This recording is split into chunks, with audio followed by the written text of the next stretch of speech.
Let's uh, let's ask Mr. Byron if he would please lead us in prayer.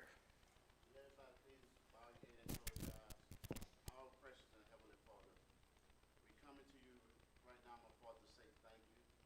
Thank you for allowing your loving arms of protection around us while we maneuver through the day, my Father. Then, my Father, we want to thank that you allowed this meeting to go decent and in order, my Father. Allow us to have different opinions, but at the end of the day, the common denomination is what's best for the city of Crowley, my Father. We thank you, my Father, then when we depart from this place, but not from your presence, my Father, we ask that you give us all traveling grace to make it back to our various destinations without any hurt, harm, or danger. We ask all this in your darling Son, Jesus Christ's name. Amen. Amen. Pledge of Allegiance, Alderwoman Marks, please. Basic flag, please. Pledge allegiance to the flag of the United States of America and to the republic for which it stands, one nation, under God, indivisible, with liberty and justice for all.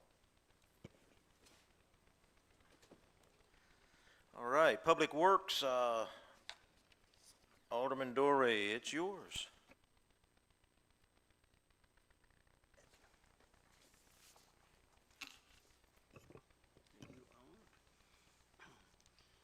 Okay, I will now open Public Works. Let the record show that we have a quorum.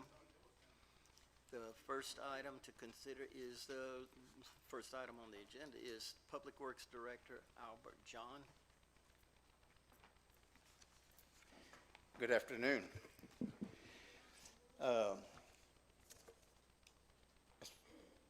As of 3 o'clock this afternoon, I am not aware of any large pieces of equipment that are down.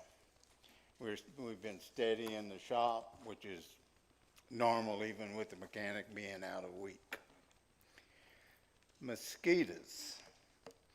I'm sure y'all have noticed that the mosquito population has picked up over the weekend in some areas. We had been spraying once a week, Tuesday, Wednesday, Thursday. Well, we sprayed last night. We sprayed over half the city. We will be spraying again tonight. And then Thursday and Friday, we will spray the city again. And that's probably going to be what we do for the rest of the season. I went out to a couple of places this morning that we sprayed last night. And there's some wet areas that still had some mosquitoes. There weren't as many, but we'll be hitting that area again tonight with a different chemical. Any questions? If there are no questions, then thank you very much, Albert. You're welcome. Thank you. The next item is the City Engineer, Tim Mater. Thank you, Jeff. I have no action items, and my report was to you.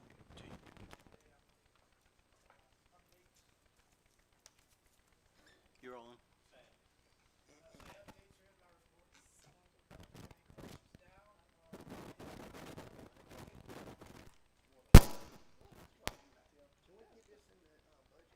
How's that? So as I was saying before I was interrupted, no, I have no action items, and I have updates in the written report, and you're welcome to ask me questions at any time.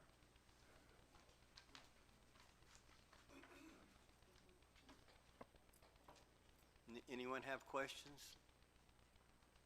No questions? Then we thank Mr. Mater, and we move on. Next is Street Commissioner Wesley Jacob.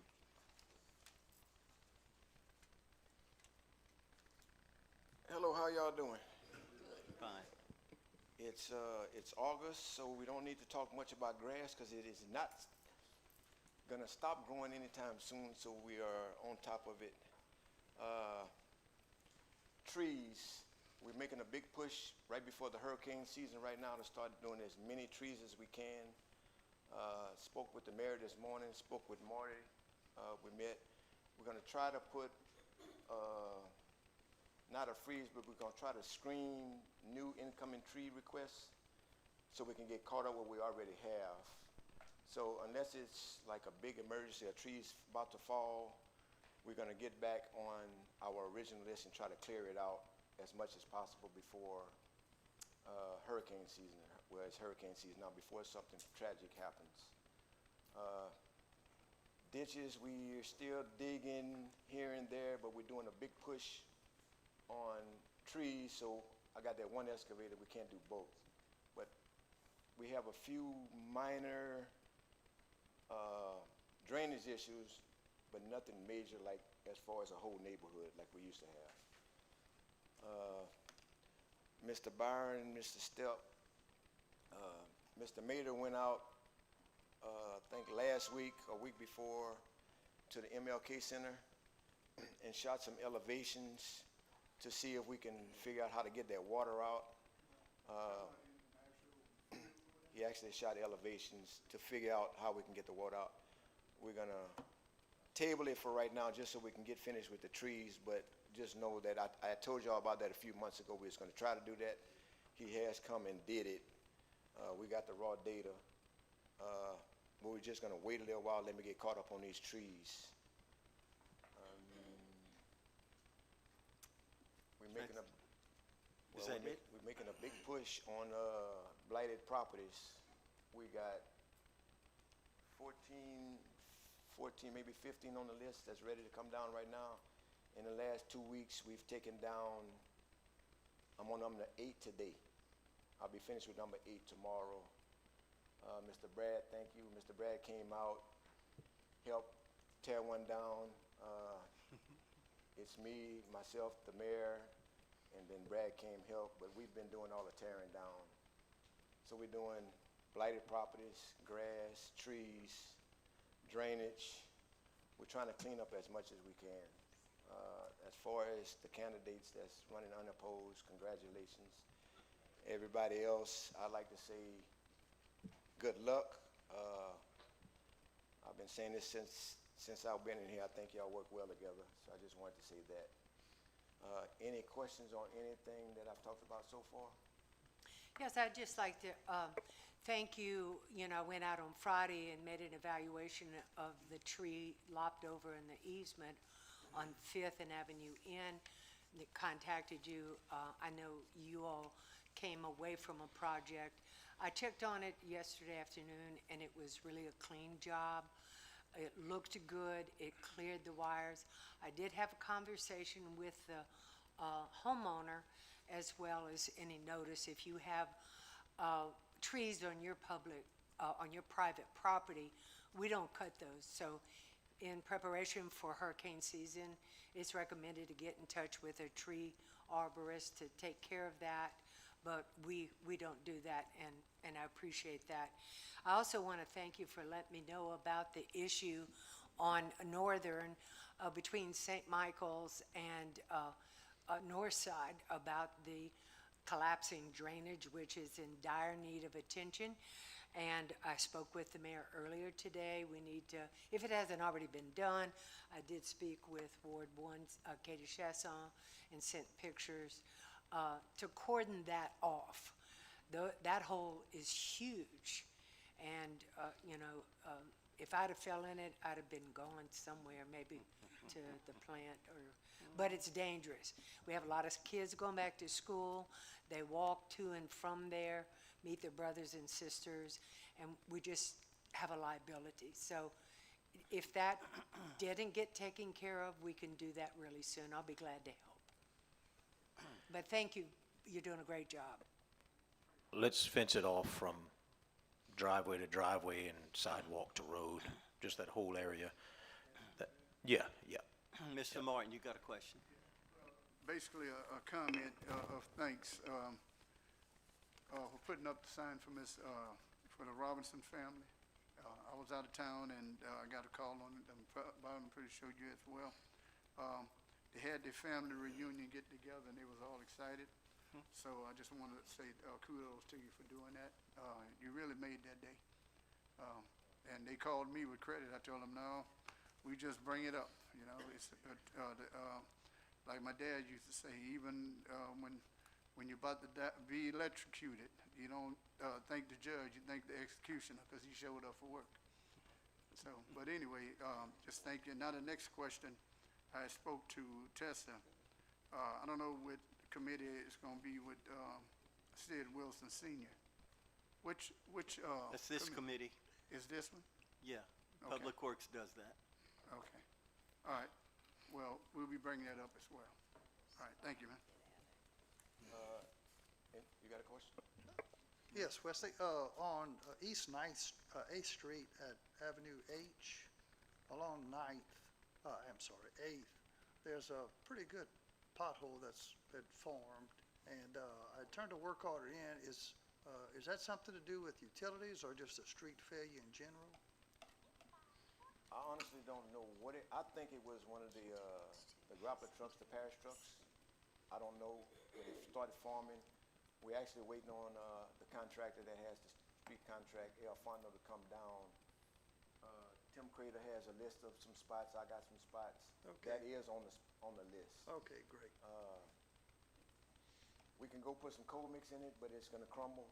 As soon as it rains. So we just might as well just bear with us and let us go ahead and fix it the right Okay, way. well, thank you. All right. Any other questions? So before I go, the mayor and I, last month, I asked for the resolution. The mayor tabled it because we were unfamiliar with the machine, the excavator. That's the excavator we rented to start doing the blighted houses. So we talked again today. I think that's the one that's holding up. We like it, so he'll probably bring it back for a vote. We didn't not vote for it last month. We just kind of tabled it to make sure we was buying something of quality. So with that being said, any other questions? There's no other questions? No? No, it's hard to argue with you about not buying an excavator if you're out there giving you time for free. Thank you, Wesley. Thank you very much, Wesley. All right, I see that there's no action items to present from the engineer's report or otherwise, so we will recess. You wanted to? You have to ask to amend the agenda, and we can do that. Yeah. No, well, you have to make that motion to. Okay, you made the motion. Do we have a second? To amend the agenda on the subject of the Sid Wilson sign. Seconded by Mr. Wilridge. Roll call vote. Sid Wilson. And what's To amend the agenda, to include the dedication of what street and what block, Mr. Martin? Avenue D and St. Anne. B? D. D is in dog, okay? So, the 200 block of North Avenue D would be from Second Street to Third Street. So dedicating the 200 block of North Avenue D in memory of Sid Wilson, Senior. Yes, this is to amend the agenda. Jeff Doré. We have to have a roll call vote. Yes. And I asked for the roll call. You can, yeah. I thought Ms. Tessa would bail me out on Either way. that. No. I'd like Ms. Tessa to do Okay. that. Look, pull your microphone.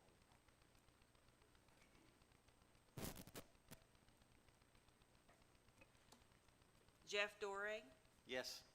Brad Core, Yes. Byron Wilridge. Vernon Martin. Sandy Marks. Yes?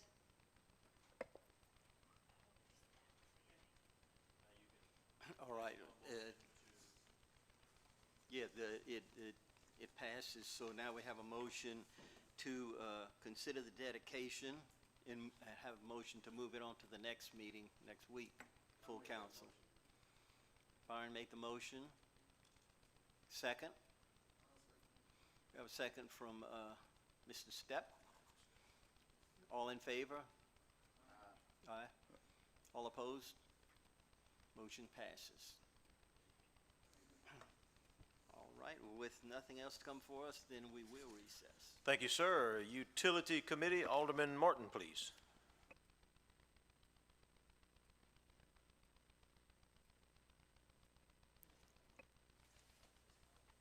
Utility Committee, we do have a quorum. Okay, first, the report. We're going to start off with Tim Crater, wastewater superintendent. Good afternoon. Good I'm going to afternoon. cover the report for the last 2 months. The month of June, I was at Rural Water Conference. During June and July, we received and located 397 Louisiana 1 call locate requests. We worked approximately 40 work orders. At the Oddfellows pump station, we had to remove and replace a pump there. The impeller, we've been running it a while, hoping it would last a while, but the impeller was chewed up, which is on the inside of the bowl, which moves the water. It was chewed up pretty good, where we didn't get the flow out like we thought it should have. So that pump was replaced. Avenue I had one that was burnt. It lasted five and a half years. It was replaced with backstop. We are going to be submitting quotes out to replace what we had in the backstop for future. So that'll be coming. Aerator three. How often do those things need to be replaced, Tim? Offhand? How often They need to be replaced. just depends. Sometimes you can get 2-3 years. Okay. Pumps are like a Pinto compared to a Cadillac. I got you. And they range on the type of environment that it's placed in. So maybe 2 to 5 years? Depending on the pump, 2, we can get as much as 10. Gotcha. Tim, I'm gonna put you on the spot if you don't mind. Explain the name brands and the quality of pumps, and also if Mr. Martin's okay with it, go into how long they last, the average, and also do we rebuild these pumps? Do we try to recycle or rebuild these pumps once they go out? Okay, so your lower end pumps, and we'll refer, depending on the brand, you have board Well, meetings. just say cheap brand, just say Your your cheaper brand. brands or your cheaper cost, you get less bang for your buck. When you're talking about high-end pumps, probably 3 times the cost, Okay, but the longevity of those Right. pumps are in the 8 to 10 range. We do have one in service that was removed from service. It was in the whole 18 years. oh, okay. It was located here at the Parkinson and Mill pump station there in front of L&M. That station pretty much services from, if I remember right, down by Jeanette and Parkinson, everything to the west of that flows north Around the into ballpark? Gravity Does it to go that f- station. Around the ballpark as well, or does it go? No, that far? sir, that's separate. That goes to the Magnolia Gotcha. station. All right, thank you. When you're talking cost and we're looking at budgets, some stations can get away with a Midway brand pump, whereas your main stations, and we refer to main station as Magnolia, your main pump station, 8th Street pump station, 16th, and Oddfellows. So Those are probably, higher volume pumping. well, not necessarily high volume, but they're crucial because those stations I got pump to the plant. I got you, okay. And the other stations feed those plant. What about the one on stations. Hutchison? What exactly is that? On Hutchison, between Weston and Ross? What is that? That's the Hutchison lift station. It's a Okay. pump station. Okay, so it is a pump station. Has 215 horse. That station, we kind of did a ballpark figure. It's about 5 miles of sewer that It comes transfer- there and some Gotcha. to that one station right there. All right. Thank you. But costs range from, on a 5-horse, 8,000. That same 5-horse can cost you 20. So it's a wide range of cost. Gotcha. Is it feasible spending money up front? That'll give me 8 years. Yeah. But you're looking at, some of them pumps can go as high as 35, 40,000 when you get into a 15-horse pump. And Tim does not like to spend money. If we can salvage 2 years on a Right. $7,000, $8,000 pump and get this, not necessarily the same performance, it's kind of hard to spend 25, knowing that, you know, some of the smaller pumps can be rebuilt in-house in That's what I was the about to companies ask here you. in Can it be, Louisiana. are the parts interchangeable? They have to be rebuilt, Have to be? Okay. depending on what's wrong. Sometime if the repair, we have seen where pumps burnt, we send them to the shop. The repair cost to get it operational is the same as As a if new you one? bought a new one. Gotcha. So, some of them, I think, have a tailgate warranty, depending if it's a manufacturer defect, you know, then they'll Gotcha. honor it, but Right. How many lift stations do we have in the city of Crowley? 18. There's 18 pump stations in the city. I remember Is there an was auger 12. the same thing as, it's not something totally different? So in May, I reported that the aerators, well, aerator number 3, we were waiting on bearings and sleeves. We got those in, got it repaired, it's back in service. Last week, number 2 did the same thing. The upper bearing and the lower bearing and sleeve. The cost of a bearing is $650 for one, okay? The sleeve and bearing on the bottom end, each bearing is $3,300. That $3,300 bearing, you can't just buy, it has to be fabricated. We've only found one person or one company around local, we consider them local, they're in Marine, that can make that sleeve and bearing. We have approached another vendor and they couldn't do it. So we are going to be submitting a PO to get those, so we can get that aeration back in line. We have been in touch with the Clinton, town or city of Clinton, north of Baton Rouge. They are removing 3 out of their system, and there is negotiation that one of the 3 is fully functional.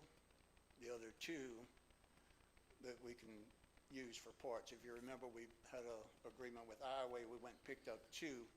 We were able to get a motor off of one and bearings off the other, and keep things going. I seem to think that's what we'll be able to do there. Okay. Until we can get a pretty good game plan. We are working with Mr. Bader and them on aerating on the ponds to keep the algae down and give us some better results in our effluent through the process. Other than that, that's really all I have. I think the mayor of Clinton will be contacting our mayor and Yes. making those arrangements. I'm sure through a cooperative endeavor agreement where we can make a trip there and load them up and see what we can salvage off of. Yeah. Right. Any other questions for Tim? Mr. Martin, just FYI, I have been in contact with the mayor of Clinton, and he is bringing that up to his council to see about basically just donating it to the city of Crowley, and we will get those. I do have some good news in reference to these aerators. Working with our legislators this past year, we were able to secure some funding for our wastewater department. In House Bill 1, we have $350,000, and in House Bill 2, we have $350,000. So we have a total of $700,000 to spend on wastewater, and a lot of that is going to go towards aeration to to help with that pond. Originally, when that pond was new, they had 30 years ago, whatever, but when that pond was new, how many aerators were in there? They were wind-driven aerators? There were eight. Eight? 8 or 10 wind-driven aerators. 10? 10, okay, yeah. That's when Woody was here, right? That was the original, Original, yeah, original, original plan or design. And currently, now we have 2 out there. One's broken, right? Correct. So- There's So a we have total of 3, three. but 1 is broken, so we down. have 2 working. right, Um, on a 74-acre pond. yeah, it's a very large pond out there. Thanks, two. Depending on who you talk with.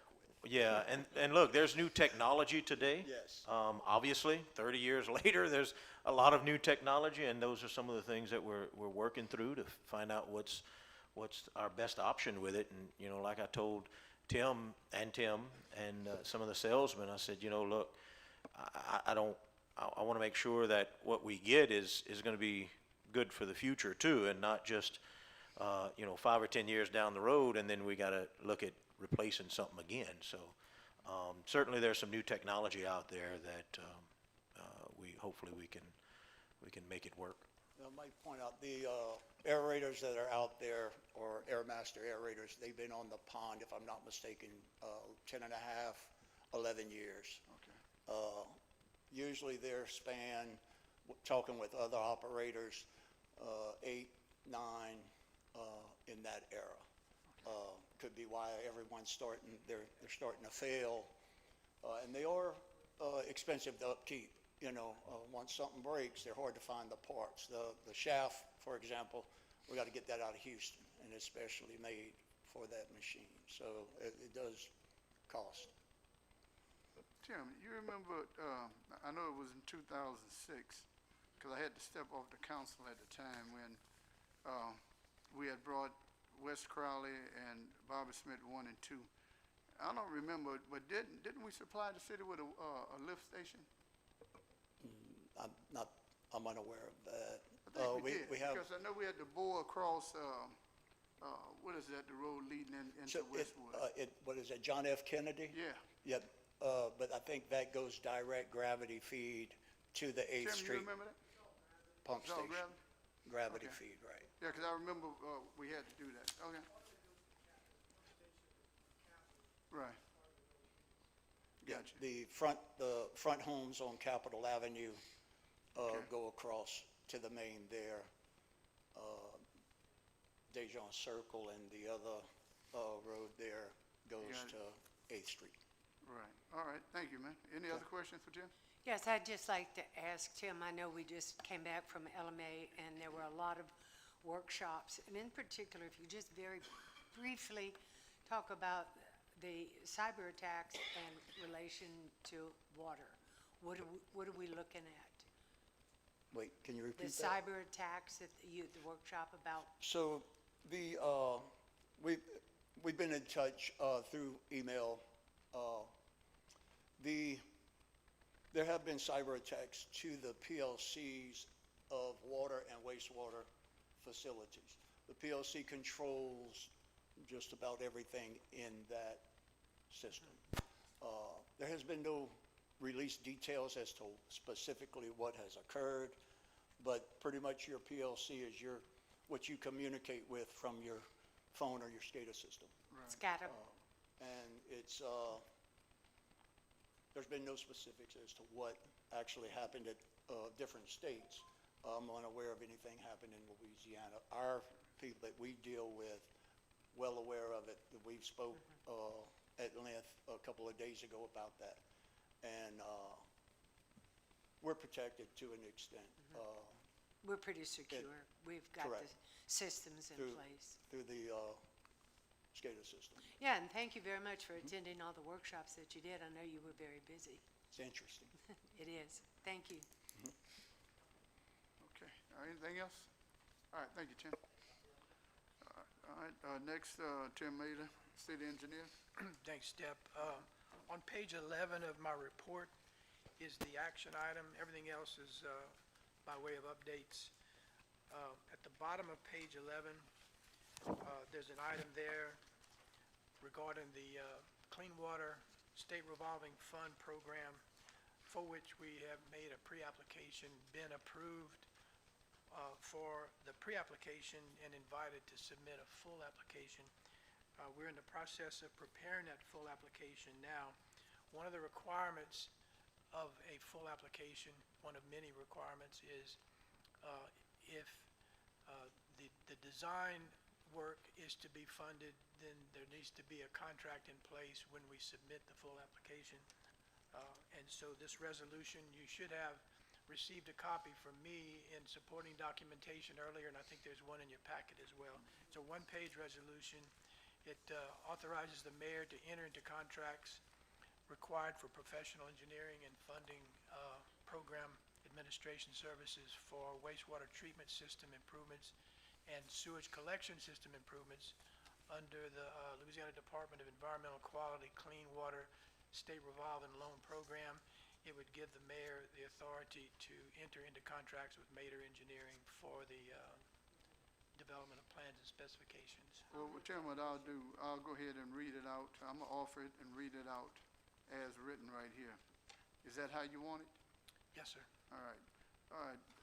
Let's see, to consider adopting a resolution authorizing the mayor to enter into a professional service contract for the engineering and funding administration work required under DEQ Clean Water State Revolving Fund, basically CWSRE program. I offer it. Second. It's offered and second. All in favor? Opposed? Motion carried. Again, that's the only action item. That page 11, if you would take a little time to read everything on that page, that is our program to put the city of Crowley back in compliance over the next 2 or 3 years with its new permit that we had granted last year around this time. What would be the fine, let's say if this doesn't come to fruition? What would be the fine per day? Yeah, fines are based on incidences of the system not working, the system, there are 2 areas of fines. One is the collection system, one is the treatment system. Collection system, you're fined every time, you're not fined every time, let me back up. Anytime there's an overflow of raw sewage into the environment, that's called a bypass. Right. And we have two places that are known in Crowley that are subject to overflows, so when it rains. And we have a plan in place to mitigate that.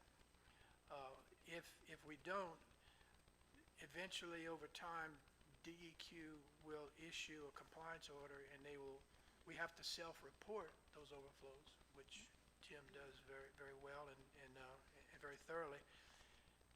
You'll have pages of overflow incidences that are associated with rainfalls, and the number and the severity of each incident goes into a determination of a penalty depending on the effect it had on the environment. Something similar happens when you have excursions of treatment quality at the sewer plant.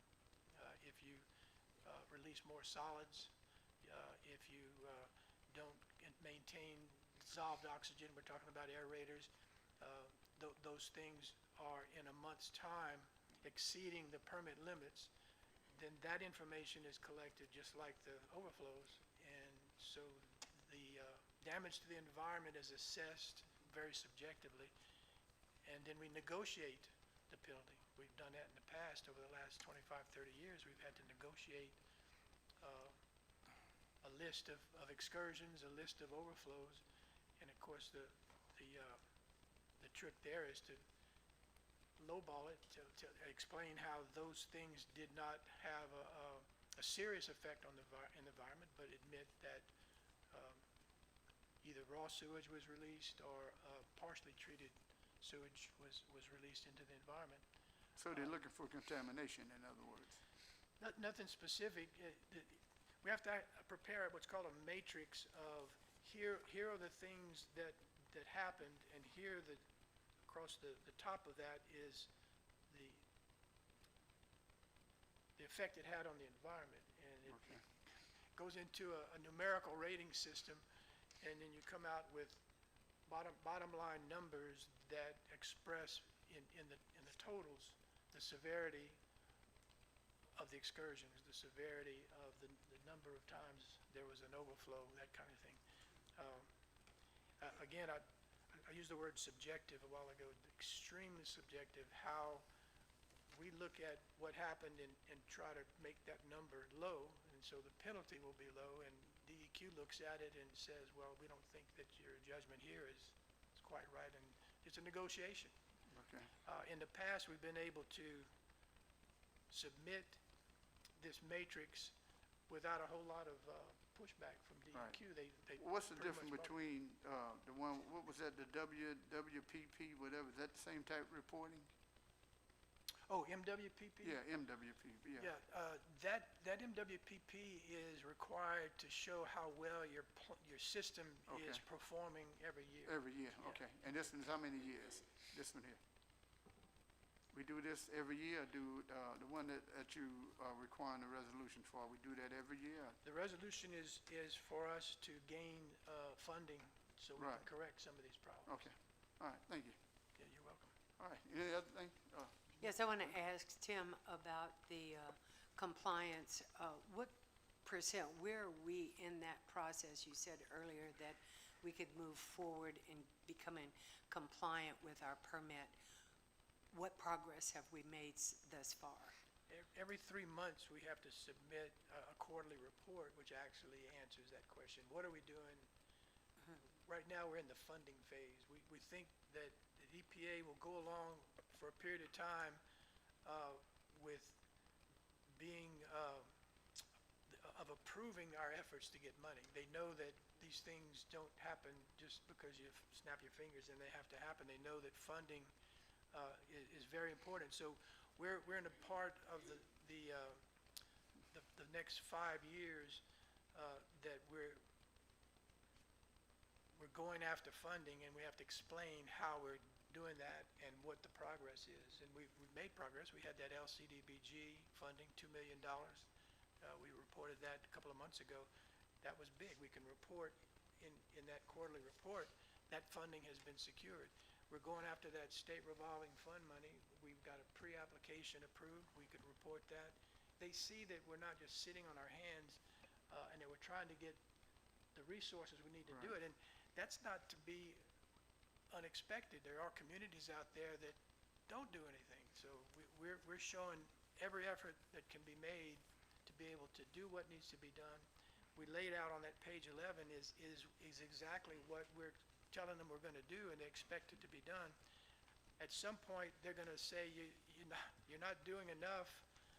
Your funding is not, your funding efforts are not yielding any good results. Yeah. So that's what we have to do, is report every 3 months, and those reports have to show progress. So in other words, we're being proactive on it, huh? We're being proactive. Since the question was asked, I want to talk about the collection system and the overflows.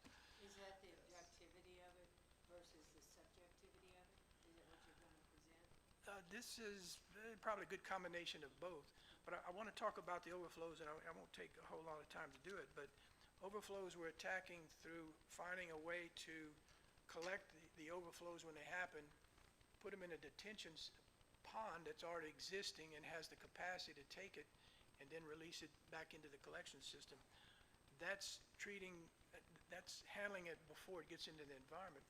What we want to do, though, is reduce the volume of overflow generated by smoke testing and repairing public side leaks, and most importantly, private side leaks. And so we have to report on that as well. We've reported point by point, where have we smoke tested, what have we found, and what's been done to mitigate it. On the public side, we show that we've found it and repaired it. On the private side, we show that we're pursuing that to be done by the owner on the private side. All that's documented, it's submitted every 3 months to DEQ in that report. DEQ is not giving up anything to help the private sector? Is there any grants out there for that? You know, the LCDBG program had a mechanism, the last one we did and the previous ones, to pay for the repair of leaks Yeah, on the I private thought side. Tim had mentioned that a few months ago. Right. right. The problem is that we couldn't get but a handful of people to agree to let the city get on their property and do it. It was gonna be federal funds, it was legal to Right. do it, it was public money on private property, but it was federal funds, then their funds are allowed to be used that way. But when I say a handful, we might have estimated the need for 100 of these, and we might have had a dozen people allow us. Is the money still available? I know a No, lot of money is retractable. That was gone when the grant was closed out. Okay, that's what I'm saying, so the money was retractable. Right. All right, thank you, man, appreciate it. Tim, Any I other questions? One question. Oh, I'm sorry. Either one? You asked a question earlier about what was the fine, and he said it's relative. Right. I was lucky enough to meet one of Tim's friends who does a lot of work with the city of Crowley while we were at LMA. And he was on the city council in Baton Rouge, and Tim, correct me if I'm incorrect, but their overflow became so big that the city of Baton Rouge got penalized $250 million. Well, they're right by the And the they river didn't, as well. they too, didn't so- have the money Right. to pay for the system. And what they did was they increased every citizen's bill by $50 a month for eternity. So I know it's relative. Baton Rouge is a lot bigger than Crowley, Right. but they were hit with a $250 million bill. Right. You know what's funny about that is they had to hire an engineering firm to manage all the engineering firms that had to do all the work. Yeah, couldn't do it all. Can't identify. Okay. Yeah, Step, Tim, the question I had, you know, when we've heard of overflow, it sounds like, well, the sewer plant system overflowed the banks of lead, but what you're referring to is any breaches within the piping system throughout the city? Or could you elaborate when you refer Yeah. to overflow? I'd emphasize known, because we don't probably know everywhere sewage is leaking out of the system. But we that's do- considered an overflow when it leaks out of the system. Right. Whether we have a high rainfall and it tops the levee. If it rains an inch or 2 inches in a matter of a few hours, the system builds up with stormwater, Right. and it has to get out somewhere because your pumps can't handle it all, and you couldn't afford to build pumps that could handle it all. So we know of 2 places on Ash Street and Avenue M, there's another one there, and we actually have flow monitors there, so we can report volume. We know it, it's in your report, Malcolm. Yes. So overflows happen with the least of rainfalls, but they happen. We have to report that because it is wastewater that's been discharged from that manhole. And a while ago, I called it a bypass. That's called a bypass. We don't have any bypasses at the sewer plant. No. And those are the only 2 we know of, but they're serious. Those bypasses have been the subject of penalties. Yeah, so Brad, in reality, it is the system itself that is overflowing, not the pond on Conrad Road. But, as Mr. Mader mentioned, on Ash and M, basically it's manholes that are overflowing, and they're monitored. We do have another one that reports an overflow, but we had to explain to DEQ that that's a designed overflow, and that's on Cedar, which goes into the pond that's designed to catch the overflow.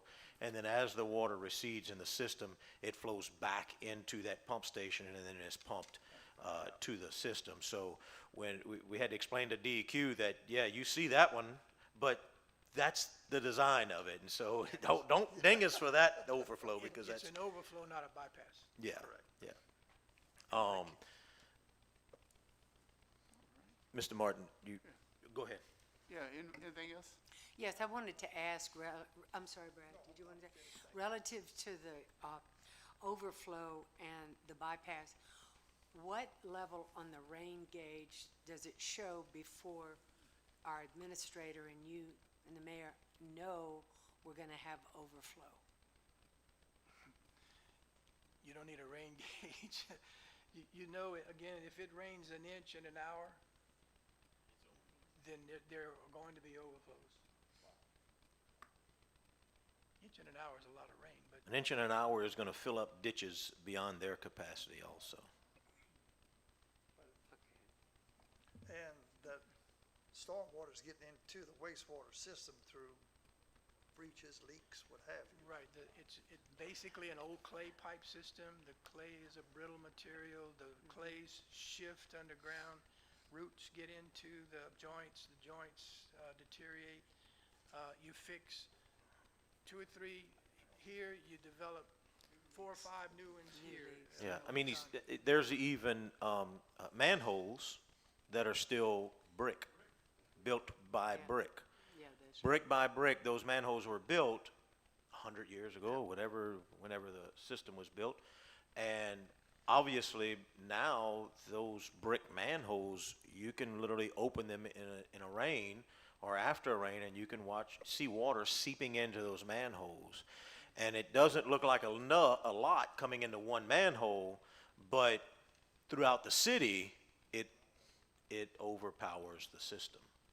I do want to say, we were talking about earlier about on northern St. Michael's and north side, where we have a breach in the sewer, the drain Storm pipes drain, yeah. collapsing. And we're gonna need a study on that. That's what we're gonna get cordoned off, because if school has taken back in, we need to warn the schools, probably, the children, because it's a gaping hole. Yeah, I think that's all stormwater. It That's not is. sanitary. So what are we gonna do to mitigate that until we can do a study to fix it? Well, the mayor probably could tell you a lot about it, because he actually went down in there, and we put the lid on it so he wouldn't come back out. Yeah. But he found a way out. Teenage Mutant Ninja Turtle down there.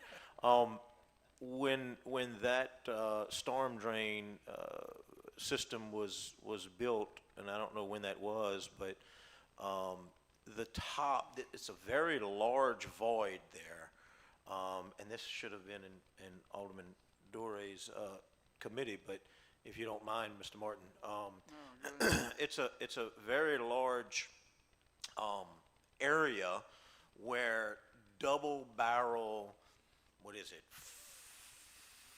50-inch, Double 48s coming. Double 48s. From the south and twin 60s leaving. Okay, so it's pipe that you can walk in. I mean, you can't stand up and walk in, but pipe that you can actually get into, and so they all meet there, and it's a very large area. They put sheets of metal on top of this void, and the sheets of metal have the welds have come loose, and so they've moved a little bit, which allows the dirt to wash through the cracks.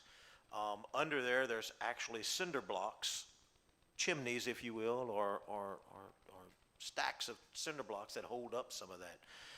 So we're going to have to get with Mr. Mader, and something's going to have to be engineered to cover that. We may have to add some piping to make the den smaller. I mean, it's literally a house down there. It's huge. What happened is the original junction was built for the 48s in the 60s, and there was a ditch coming from the east, from the hospital area.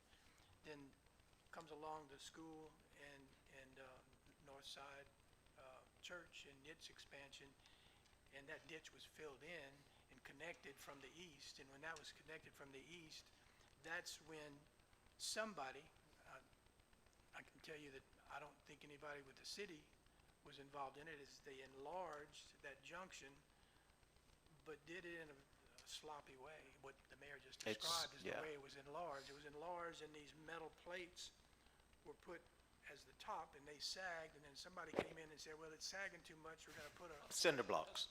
we're gonna put cinder blocks, stack them, and put shims until we it was po' boy, okay? And that's what's there now. In addition, that pipe that's coming in from the east, They don't line up.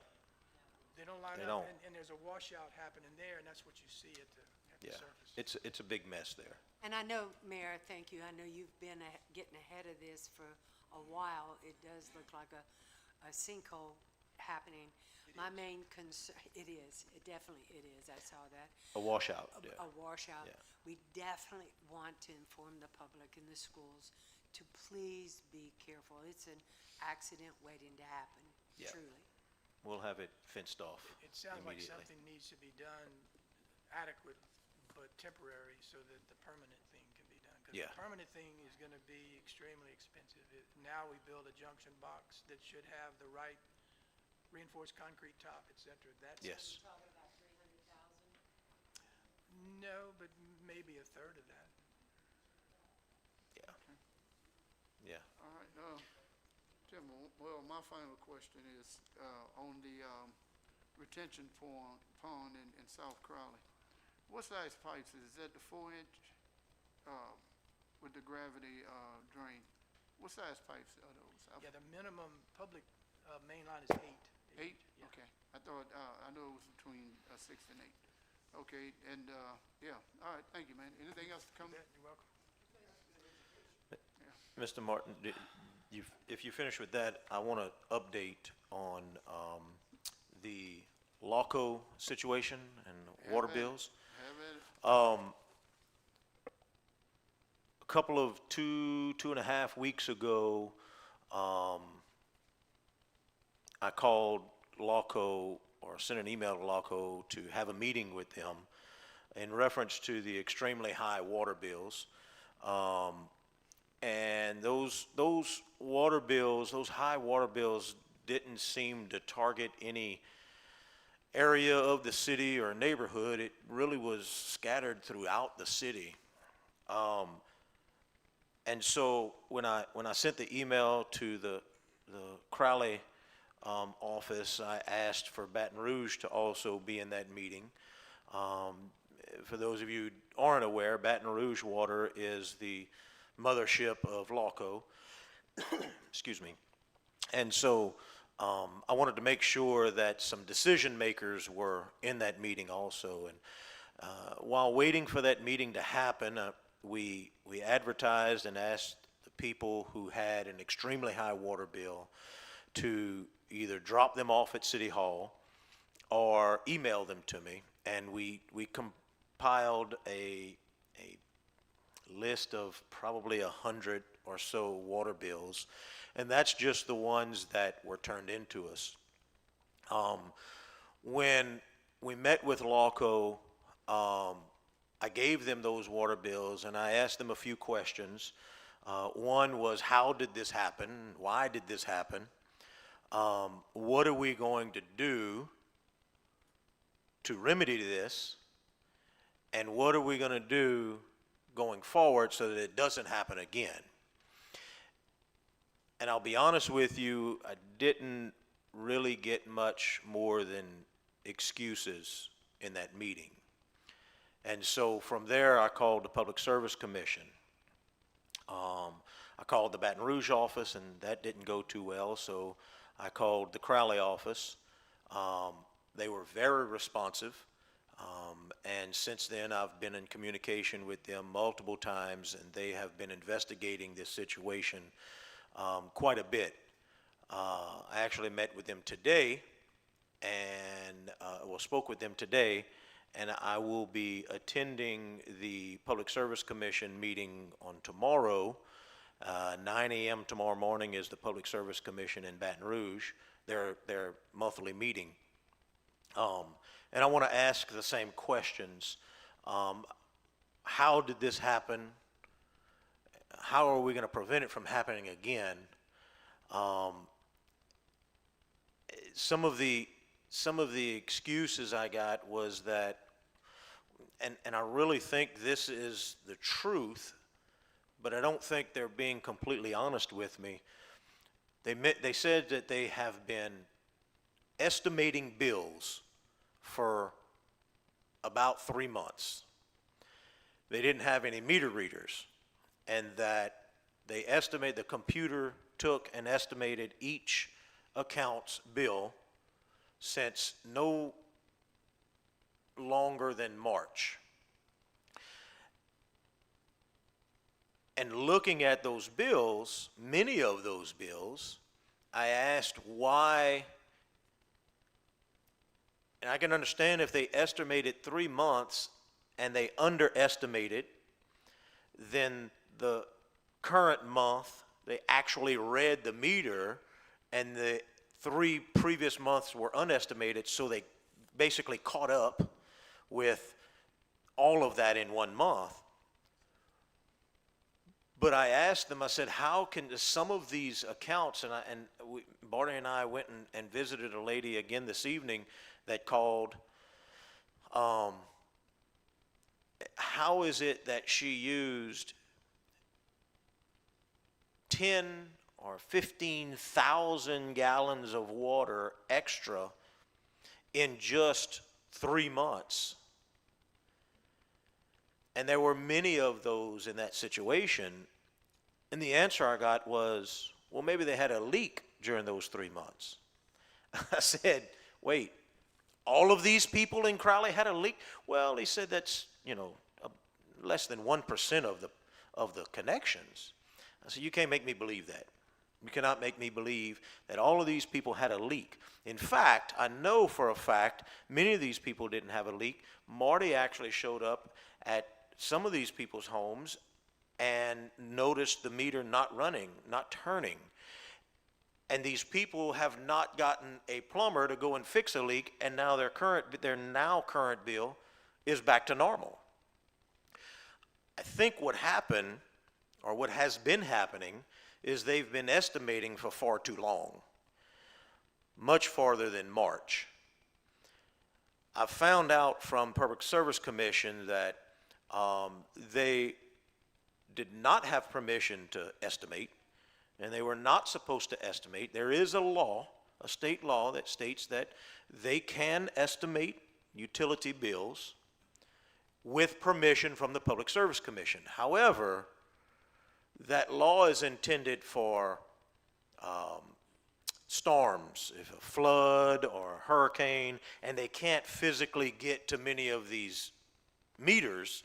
They can ask for permission to estimate these accounts, and that didn't happen. So the Public Service Commission is expecting me there tomorrow, and I will speak to them publicly at the meeting tomorrow, and so we are still working on it.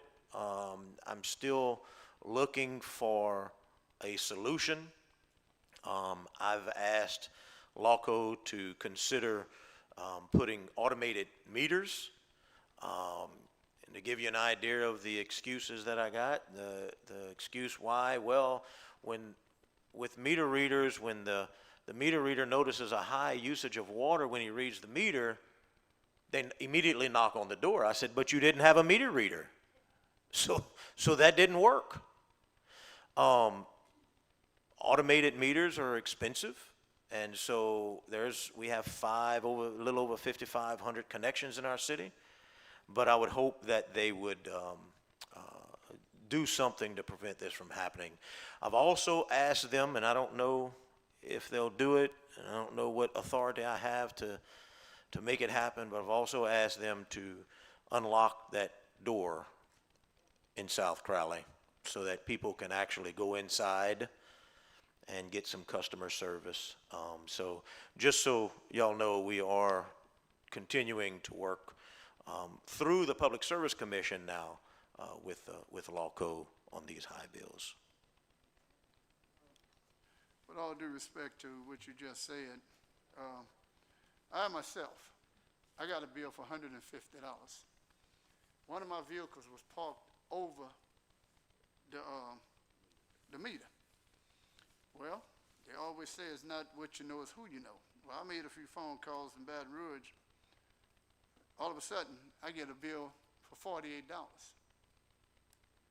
Okay? You heard what I said. They made me pay $150. My next bill came in at $48. That's sewer and everything. The problem that we have in there is it's the water company, they coming up with the same thing every year. Now, Tim, when we came up with the first sewer user fee, if you remember, it was predicated on what? How much water you use, correct, down the drain. Well, people are asking the question, how is my sewer user fee higher than my water bill. If it's predicated on with that in mind. And I don't think, well, I've been on this council long enough where we ain't never voted yet to say, well, the sewer user fee gonna be at a set rate. Okay, so, that's the problem that I don't know about y'all, but I get phone calls every day on this. Yeah, How- I can answer that if you want. Yeah, please. So sewer user fee, in the city of Crowley and many other cities and private systems is regulated the same way by how many gallons of water pass through the water meter. Because we can't put a flow meter on every house's discharge on sewer. So for the city of Crowley, Lawco's water fee for a minimum, whether you use 1 gallon or 2,000 gallons, is $22.89. Every 1,000 gallons above that 2,000, and all of this information is on the Public Service Commission's website. Every 1,000 gallons above that first 2,000 gallons, you pay an extra $5.17 per 1,000 gallons. Let me make sure I'm looking at that right. I think that's correct. So you'll pay the minimum, the $22.89, plus if you use 3,000 gallons, you'll pay the $22.89 plus the $5.17. Sewer user fees is figured the same way. The first 2,000 gallons is $24. Whether you use a gallon or 2,000 gallons, it's $24. Every 1,000 gallons on top of that 2,000 gallons is $7.50. Most households will not see many of those $7.50 attached to their bill because most households do not use more than 3,000 or 4,000 gallons of water a month.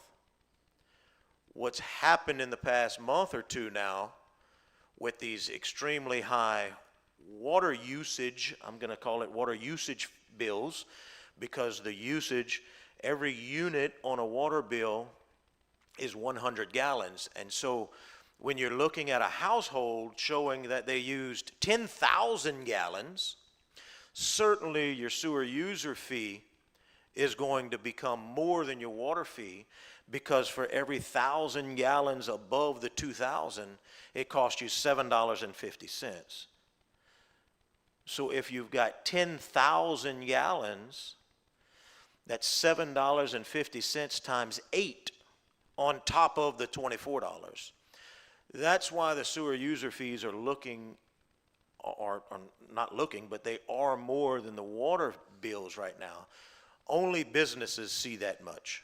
Only businesses see. So residential, that's why you're seeing the sewer user fees being more than the water fees, because it's so much more usage than we normally use in a house. Your microphone, yes, sir. I consider this information with no information, because I cannot go to a constituent. I'm looking at the bills, and I know there was a company that trended around that, Tim, if you remember. Was it the White Way Laundry? They had their own system in place where they recycled their water. You remember that? Yeah, I mean, think about it. The White Way Laundry, they put their own system in where they was not sending water through the system, through the sewer system. I'm not saying that's not true, but what I recall was White Way wanted to get credit for water in the wash clothes that was released in the dryers, that it didn't go in the sewer system. Well, I'm just saying, I'm not sure what the exact reasoning was, but they put their own system in place, is what I'm saying, that recycled their water and cleaned it, and they reused it, okay? But at the end of the day, it is what it is. Your sewer fee is predicated on how much water you use. Everything that you just said right there, and I'm not an engineer, but I'm pretty sure I'm understanding what you're saying. But at the end of the day, Lawco done every citizen in the city of Crowley wrong. I don't give a damn how you look at it, okay? And the fact of the matter is you cannot walk through that door to expunge on anything.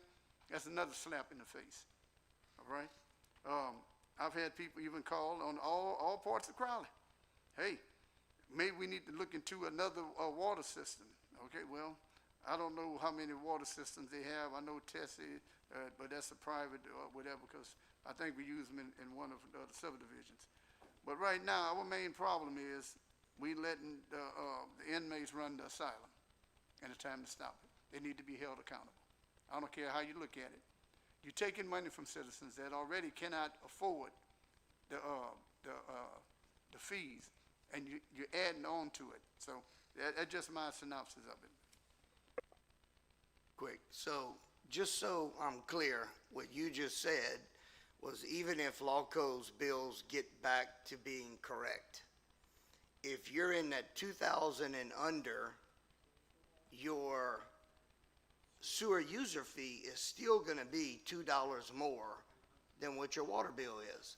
So no matter Correct. if Lawco's charging more or not, the sewer user fee is still more than the water bill. Correct. So if customers continue to talk to you, it is gonna be more than what their water bill is.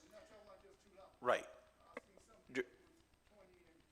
Oh, some of them were a couple of $100 more for sewer, but because, again, the more water you use, the sewer, the volume charge, if you will, I don't know if that's what it's called, but the volume charge of sewer is $7.50. So every 1,000 gallons, and we're talking about some of these homes were charged for 10 and 15,000 gallons of water. That's a large swimming pool in the backyard. The lady we went and visited with today, she said, last time Marty came, he was hopeful he could swim in my pool. And she doesn't have a pool. Poor baby, she doesn't have a pool. But yes, that is correct. Your minimum water bill will be about $48 and some change if you use 2,000 gallons or less.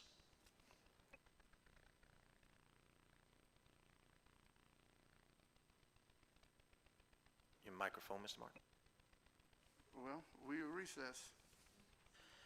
Thank you, sir. Recreation, Alderman Ashby, please. The Recreation Committee will convene. A quorum is present. I would call up Recreation Director Mike Aguilar, but he is out of town today, but he did give me his report. So you all have a copy of it. July 30th through August the 2nd, we hosted a USSSA Baseball National Tournament with 46 states being represented. Many were impressed with our sports complex and Miller Stadium. Over 88 teams played and visited the town of Crowley. On August 1st, the Crowley Boxing Club held their boxing event at the Rice Festival building with close to 400 people in attendance. On August 7th through 9th, we hosted a successful Crowley High alumni softball tournament. Where I got from Crowley High today, there were 15 teams that were present at the tournament, and it is the first time they hosted an alumni tournament in Crowley since 2012. And they said to please thank everyone on the council for allowing them to come back to their hometown to play softball. It was a great event. Hundreds and hundreds of people were there in attendance. So And Chuck, there was one team in the tournament from the 1900s. yep, It was 1995-ish, but yeah. it was Sandy's team. She asked Sandy me, and Tim, yes. She asked me if she had a team that was playing in the alumni tournament. I said, no, I'm sorry, there's only 3 of y'all left. I still love her. So, that's right, yeah, both of them. So mulch has also been put in the playground areas at the sports complex, Levy Park, and Martin Luther King Park, and will soon be installed at Freeland and the South Crowley Park. Our goal is to have mulch installed at all the parks by the end of this fall. A very positive script article was printed in the Crowley Post-Signal about our recent events in Crowley, and it spoke highly about the Crowley Recreation Department and the job that Mike and every employee at the Crowley Recreation Department has been doing. So we greatly appreciate y'all calling them out and giving them positive input. He attended the LMA convention and learned valuable information about grants and ideas on using the community to help better utilize our parks with our fire and our police departments throughout the year. And then finally, we will start passing out updated sponsorship packages starting in September. So that packet that we handed out to y'all last meeting that showed all the advertisements that we will be doing. Please call if you have any questions, and thank y'all for your support. Anybody has any questions for the pretending Mike here? I just want to add, I asked Mike not to do the Martin Luther King Center until Mr. Mader finished with them elevations, so that's why we didn't do that one yet, just in case we had to do so. Thank you. Yeah.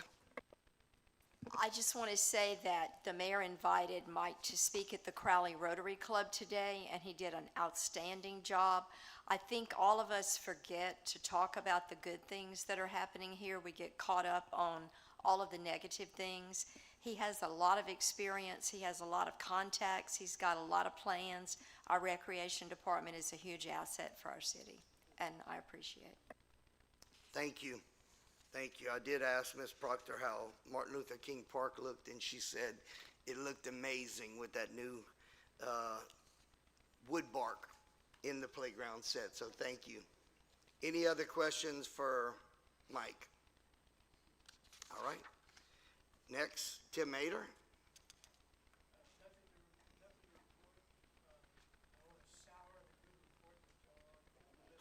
Thank you, we appreciate that. Action items, they are no action items, no discussion items, so Recreation Committee will recess. Thank you, sir. Let's see, zoning annexation, Alderman Reggie, please. Thank you. I do have a quorum present. I will start Mr. Tim Mader, please. That's all right. No action items. Thank you, sir.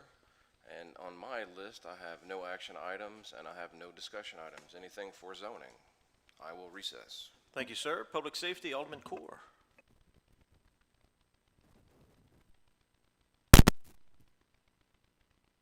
How's that? Better. I'd like to call to order the Public Safety Committee meeting. We have a quorum present along with all members, and we'll begin with reports first with Chief of Police Troy Hebert. All right, before I get started, on behalf of the police department and myself, I'd like to publicly apologize to Mr. Barn and also the Wilridge family. I know they had a sudden death in their family, and we were unable to attend the funeral and give them an escort. And we truly apologize for us not being able to make it. I know sometimes that's hard. We have been dealing with shortness at the department, and it's been a little difficult, especially on weekends, to provide these escorts sometimes. Can I expunge just one thing on that? Look, Put your mic on, Step. had a talk with some of the funeral directors, and I explained to them, I think, Jeff, you was on the council at that time, we had talked about having a patrol just for funerals, okay, whether it be off-duty police officers or auxiliary officers, whatever it may be, and their main duties would be for funerals. And the cost would be absorbed by the funeral, by the undertakers, okay? Well, a few of them, they said, okay, and well, they had a few of them, you can, that's not our problem. Well, yes, it is, because like I explained to them, even if the Crowley Police Department is escorting your funeral, and there's a call that comes in that wreck or what have, they got to leave, okay? So I made it clear to them, because the next question was, well, how would we benefit? I said, well, it'd be designated for y'all, you know? I mean, if there's 4 funerals that day, well, if you need 2 officers, what have you, you know, Chief, I don't know how you would work it out, but it's just something that we can, you know, I'm pretty sure the little extra cash that these officers will get, they'd be on standby. So that way it wouldn't routine, because you say you only have 3 officers on patrol during the weekend, correct? During the I day. just wanted to bring that up. Possibly, yeah. So it has been challenging. We are shorthanded. Saturdays is very difficult for us for funeral escorts. During the week, it's not too bad because we're able to pull officers out the office to go cover intersections. It is challenging on the weekends if you only have, let's say, 3 people working. You know, sometimes we'll get overloaded with calls to where they're running. And even though they go on a call, they'll still try and make it back, but sometimes it's impossible to do. If we miss the start of it, of the escort, technically we can't jump in the middle because we can't just cover an intersection, because we would be liable civilly for anything prior. If an escort starts out and we're behind it, we're supposed to drop off. Let's say they only have one that can make it. He's going to lead the funeral until the first intersection. Then he has to drop off, and the funeral home will then pick it up and continue on their own. We can't just bypass that intersection and continue on, unfortunately, because we become liable for that intersection if we pass it up without maintaining that intersection. It's very difficult. And it happened to me and my father when I was, I had resigned to run for office, and my father passed and had the same thing. We didn't get an escort, you know. I do understand, but even though it still made me feel funny, you know, like, were they really that short to where they couldn't make my father? And I truly understand how you felt, Mr. Byrne, and for that, I really do apologize for that. By no means did we mean to disrespect you or your family. Chief, when an escort is requested, does that come from the funeral home itself as part of what, or a family member calls? I'm just trying to get the process of how that call comes in. Yeah, normally the funeral home will call the office that morning and let us know. Look, around 10:45, we may have an escort, and we'll be going from here to here to where we can kind of pre-plan for it to know, because we'll line it up with the officers who covers what intersection as they take off. And you know, a lot of times on the weekends, we may get some calls. You know, like I said, during the week it's not so bad because we can pull out the office to help cover that, to where the calls doesn't matter because we have office personnel covering those intersections. On weekends, it is challenging for us because, you know, we may have, you know, we have a lot of churches in our city, which is great, but at the same time, we have a lot of funerals going on at the same time. So it's very difficult for us to cover them. And it has been a problem, and I definitely not gonna stop us from doing that. You know, a lot of cities have stopped that, but, and maybe they stop it because it offends somebody, but we truly wanna do it, you know. We wanna show our respect to their loved ones. And unfortunately, sometimes we can't make them all, and I know it does hurt the family when we can't, and we really try to manage that. Thank you, Chief.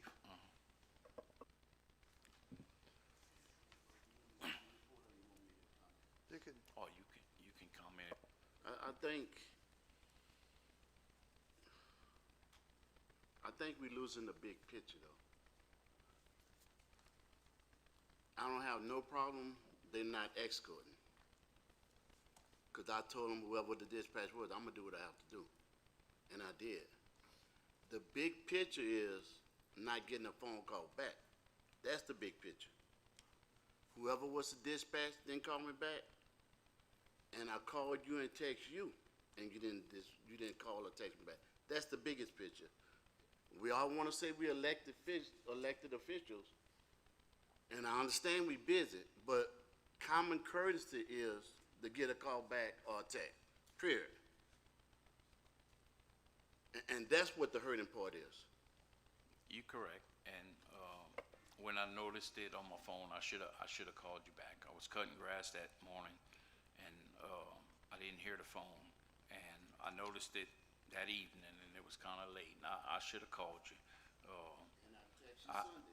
I didn't know what it was in reference to when you had called. It's not even about And the I apologize, and How it's y'all my- expect for me to take it? I understand, and I don't fault you for it. I truly understand. I should have made the call, and I didn't, and I apologize for it. Yeah, I appreciate it, but Mr. Barnes, we it's over always with, been it's good. gone, we gone about our I business. know, but now, I so. did want to publicly apologize And I to you appreciate for that, it. you have no hard feelings, and I'm gonna continue to do what I have for the police department, fire department, and for this council as a whole, because we all work together. Yes. That's it in a nutshell. Well, I appreciate that, and I hope you understand. Quick question, because you said just a while ago that a lot of times y'all get a call from the funeral home that morning, and they say, you know, we have a funeral at 10:45 and y'all plan. Is there any way that you could visit the funeral homes? It's not like we have a bunch in Crowley, and say, we need a 24-hour leeway. That way y'all have time to plan. Dude, if you're getting 2.5 hours to plan for a funeral, that's not giving you much time to make sure you got enough people there or to plan the route that y'all are gonna take. I agree with you, Chuck, and I'm, the funeral homes I know, and the ones we deal with, West Crowley I'm talking about, I'm gonna make sure that's known, to at least give them a 72-hour notice. And like you said, that morning, we had 4 funerals just in West Crowley. And I know it's impossible for y'all to get, for them to get escort. And I understand that. And like I say, emergency, something happened, they gotta go. And I understand that. I'm not too naive not to know all that part, but you know, it is what it is, and we going on a big and better things in the city of Crowley, so. Thank you, Byron. Chief, you want to continue with your report? Yes.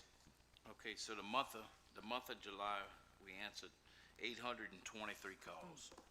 During the summer, it does kind of pick up, but overall, from the time I come into office to now, that's still pretty good. 823 calls is still pretty good.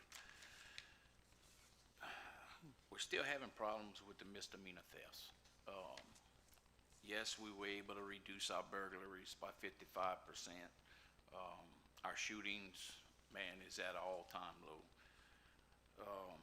But our thefts are continuing to be high. I know the board has took some action, and we tried to combat that a few ways by going from a $50 minimum fine to a $250 minimum fine. And we also added in there that the victims must get their restitution first before the court can collect their money, so which was great. Even as we did that, we still struggling to see that number come down. I am, as y'all know, I am working on trying to bring our jail back.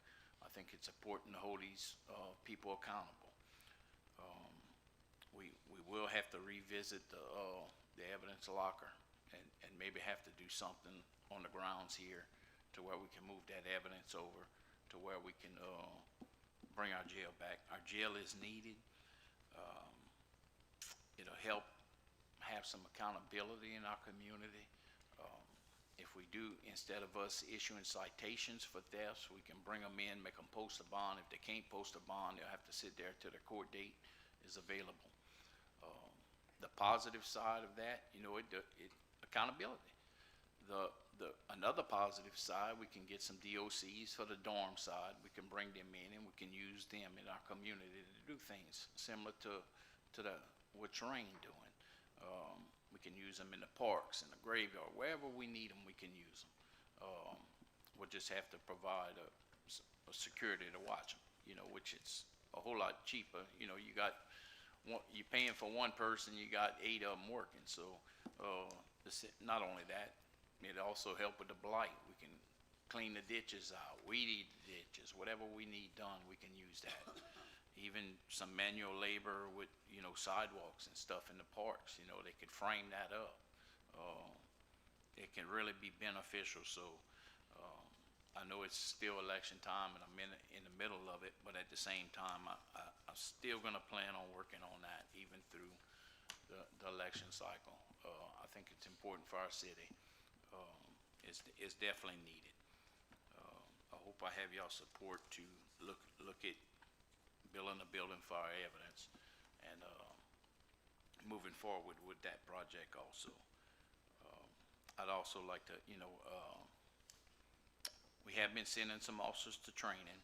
We have been sending them to instructor schools, which it costs a little more to do, but at the same time, if it costs $500 to send somebody to like a defensive training class, why not send a person to become an instructor in defensive tactics to where it may cost you $1,500, but he can come back and train all 35 police officers. So it makes sense for us to spend that $1,500 if we can afford to in the budget. And that's kind of the stuff we've been doing. I've also, we increased our firearms to training to 4 times a year. Norris Tactical, we did a contract with them for a year to where they train 8 guys of ours. I think it's monthly training, but it's pretty expensive. But the defensive tactics is real good. It's the same as the sheriff's office SWAT team that goes to it. We send in officers to learn that training. It'll benefit them on going into houses, searching, cuffing people. I mean, it is expensive, but it's some of the best training that's out there. So we're glad to have got that done in this prior year's budget. Narcotics training, our guys are in training this week. We have three guys going to a narcotics school in New Orleans right now. The 4 units that we purchased, 3 of them came in. However, we're waiting on some of the equipment. They had to order the cages and stuff, and it's taking a little time to come in. We pre-bought it. We already paid for the cages to get them to order it sooner because we knew that they were having a little trouble getting them in. So we had ordered them, and hopefully they'll be in pretty soon to where they can get started on those. We are converting one of the Tahoes that we had purchased last year to a K9 unit. That one right now, it's almost complete. We're waiting on the cage to come in for that one. As soon as the cage comes in, we will be putting that on the road. Our splash pad, Splash with the Badge was a great success. We had a lot of people show up. You had a lot of people walk there, which was important. Unfortunately, we do live in a poor city. A lot of people can't afford to bring their kids to water parks and different things. So it was really great for the officers to meet the kids and the kids to come out and have a good time. And it was also great to see the parents doing stuff with the family. So I encourage anytime we can do stuff like that, we need to try to do it. It was a great success, and I'm looking for many more like that.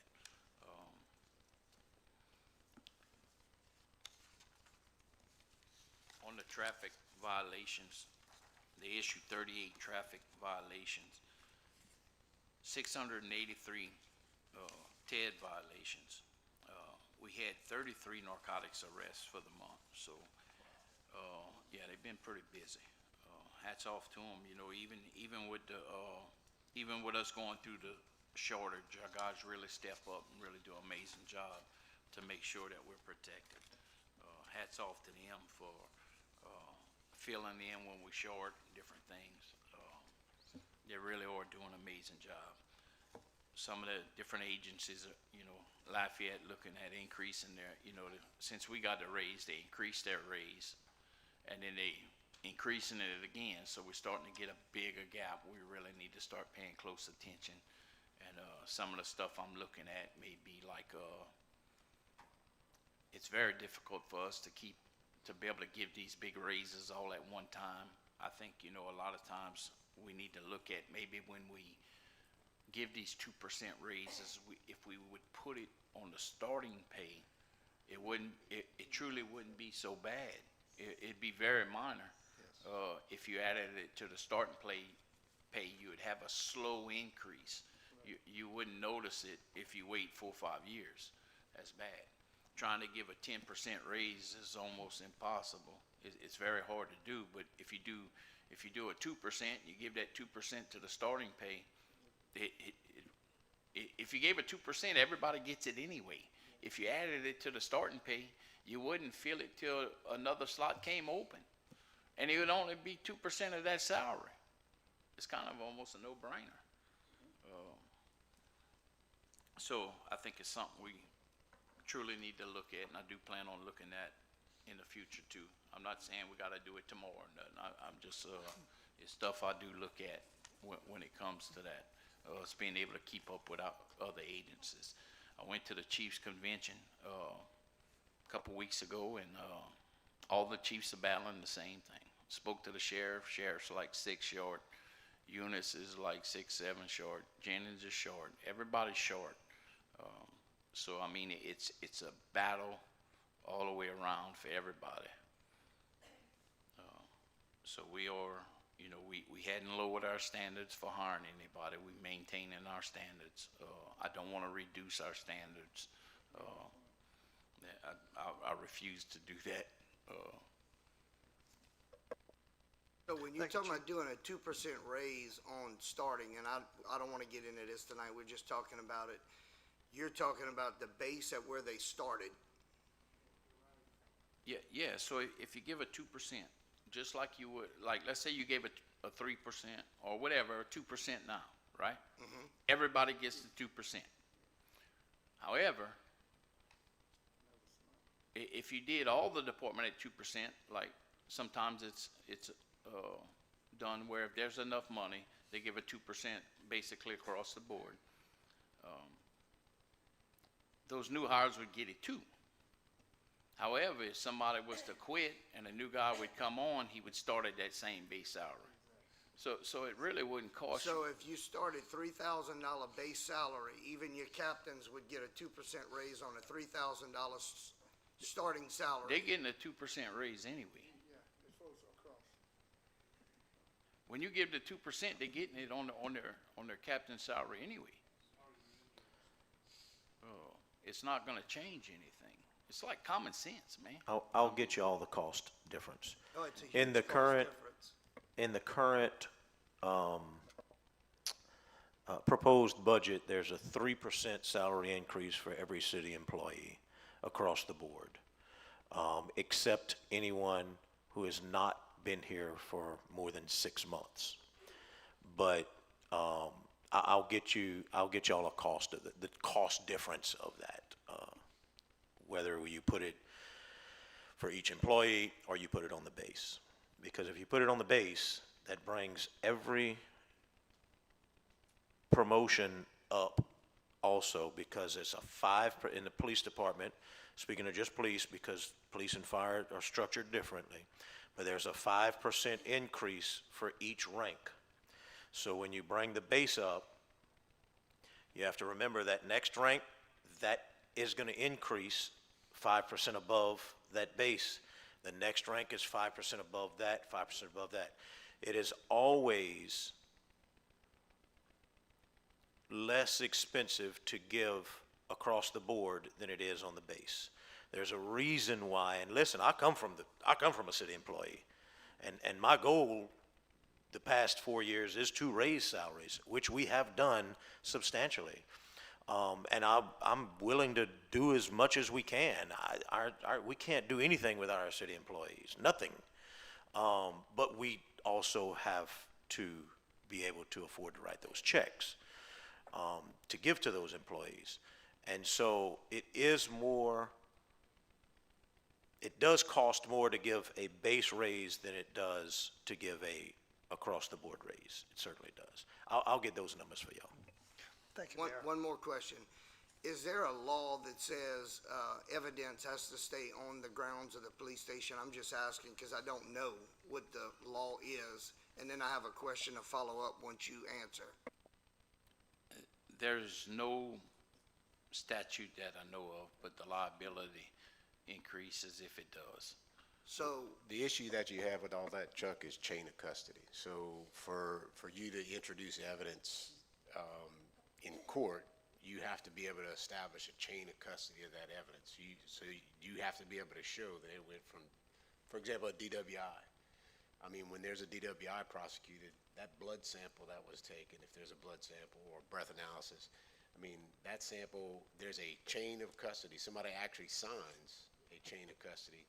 From the time it leaves the police officer's hands, it has to be submitted to the lab within a certain amount of time. Lab sends it, and it follows it all the way through. And so I think, you know, with offsite storage, you could run into some chain of custody issues, but. Okay, because that was my question. We just built that big building at Public Works. I mean, if you had your own area and they're fenced in, where only the police department could go in that department to get their evidence. Yeah, that would be. Why do we need to build a whole new building for evidence? Y'all have a spot in there. Yeah, currently that's how the city of Rains is, and that's how I got the concept of building this building, is from the city of Rain, and I did speak with the chief in Rain, and chief spoke with them too. They have so this is really, this building at Public Works is built the same concept, but inside the police department's section, we could build a room that is more secure, not just a fence. It has a locked door, which is the same way that Rain has theirs. It is a locked door with a roof on it, and it's a sealed room. And there are security cameras on the one in Rain. We haven't gotten to security cameras here yet, but that's how I got the concept of this building, yeah. Means that would be a lot cheaper than building a whole new building. Certainly. I mean, it would help give money to get the jail going instead of just building a new building that would only house your evidence. Wherever we can add on or whatever we gotta do to build it, it doesn't necessarily have to be a new building. I mean, we can definitely add on or make room somewhere. I mean, it doesn't matter how we get it done, just as long as we're able to get it done. Maybe, I wonder if let's look at what it would take to stop the water intrusion into the basement. Would that help? Would that be a good space? Just something to think about. We don't have to decide that tonight, but. It's definitely something we can look at. I think so. I mean, that's surrounded by concrete. They do have water intrusion. Oh, yeah, oh, yeah. And that would have to be climate controlled. And you gotta walk in there and turn the breakers on, standing in 6 inches of water. That don't feel too good. That's why we don't have basements. Okay, Step, you have something for Chief? So Chief, basically, and I'm writing this down, so, you talking about using the same cells that was the city police department, correct? The same in the building? Correct, same Okay. cells. All right, what about the monies that we give in Acadia Parish? Will you be able to revert that money back to, Correct, okay? yes, So basically, that'd be a big bump right there, yes. all right? Okay. And that's- DOC prisoners, the state would pay X amount of dollars for us to house them. I would run it similar to the way that, it's being ran in Rain. As far as for the repairs and stuff, I've met with the chief from Rain, and he'd be more than glad to send inmates over here to help get our jail up to par. It would need to be clean, pressure washed, painted, some windows fixed, stuff like that. Little air conditioner put in. We don't need sprinklers or nothing like that. We're under the square footage, so some valves and stuff like that, of course, got to be changed. The water is still active in there. We do have sewer in there, and it's updated plumbing. It's the PVC and everything. It's not clay pipe and all that. So the stainless steel sink and everything is in there. So it just needs some cleaning, painting, a little update. Some camera systems put in there that are good. Now there's a lot of regulations and stuff we have to follow, but I look through it. It's not that difficult. It is a pain to run a jail, but at the same time, it's truly needed if we want to address those misdemeanor thefts. Because right now there's no accountability, and we're not noticing it. We did reduce it slightly, but it's not nothing to brag on. I think we can really make a difference in our city by doing that. Can we get a report from the sheriff on how many inmates we've had, and, I mean, how many cells we use, how many cells we have inmates in, the city has inmates in, because we pay a fee every month, a full fee, a 100% full fee, like, how many cells are we supposed, or do we pay for? 10, I think it is, or? It's more along the line, it's 15. 15. We pay for 15 cells every month, as if they're full every month, with Crowley inmates, Crowley arrested people that the Crowley Police Department arrested and put in jail. But Our court. what's that? Our court, sure. And so, can we get a report of who and how many over the past, let's say, 12 months? I can surely inquire about it. He is, on the other hand, you know, he has the same issues like we all have, you know, of course, it's all He ain't got enough room felonies. either, yeah. Yeah, so, in his eyes, it's like, do I cut a misdemeanor loose and Well, no, or the I felon. understand that, but if we are paying Correct. rent Yes. on 15 cells, right. then that's our cells. If we can't use them, then we shouldn't pay rent on them. I agree totally. And so, and Mr. Martin, what he's talking about is, I mean, we, you know, Right. And you know, look, we pay for this. if we do have an extreme, you know, circumstances, I most definitely can call the sheriff, and he's always provided a cell for 'em, you know, if they do fill up and they do get full, you know, if I do make a phone call, he will house them. And, you know, fortunately, I do understand the jailing system and how it operates, so I do understand his issues with the felony. You know, if he kicks them all out and sends them away, the police jury gotta pay for it, and it gets really expensive, and then next thing you know, they're trying to pass millage tax to punish all the citizens, so. But, It's not the question. but maybe Question we is- are paying, maybe he is offering us too many. Maybe we're paying for 15 that he can't offer us. Maybe he can't offer us but 5. I mean, if he can't offer us none, obviously that's, yes. I mean, So- we're not using any now. We It's what it sounds like. Of course, we have discussed it. I definitely understand y'all feeling on that, and I've presented that to him too. And in his defense, this was made 20 years ago or plus, this agreement, and it has never went up. So if we did go back and say, hey, we want 5 beds, it's probably gonna cost us the same amount as we were paying for 15 if you went to readdress it. If we had those 5 available, I think we would be Yes, interested yes, in that. True. But It just seems I- like I right think- now. I think the path that we should be on is bringing our jail back. I truly do. I truly think we have 10 cells right now, that would be like city prisoners.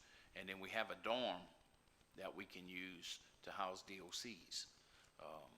We did cut the bunks out and stuff, so there would be some modifications we'd have to make back. And get a weld in there and weld some, you know, bunk beds back like they had it.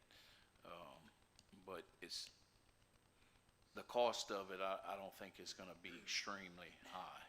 I think we're more than capable of being able to afford it, to be able to get that done. But the beneficials that we'll receive from it, I think it outweigh any expense, especially when we get to use them. You know, having an extra 8 people working in the city, doing things, cleaning up, gardening, whatever we need done, as a city as a whole, you know, why not? You know, for one, you put them in pink or white stripes, and, you know, it sends a good message when they're out there picking up paper, weed eating. Look, if you cut up and break the law, there's consequences to pay. So it sends that sharp message, but it also gets our city clean.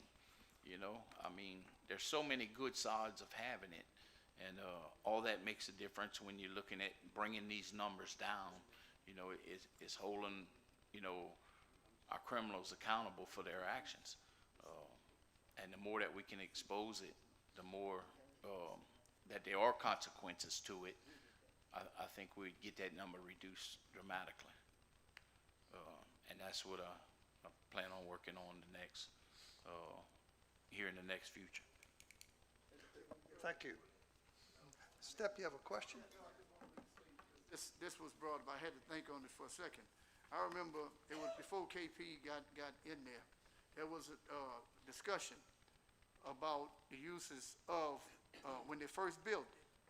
Okay, I remember coming in, and they made the statement that everything's gonna be on a reserve cycle. I remember those two words, reserve cycle, meaning nobody would occupy the city of Crowley cells.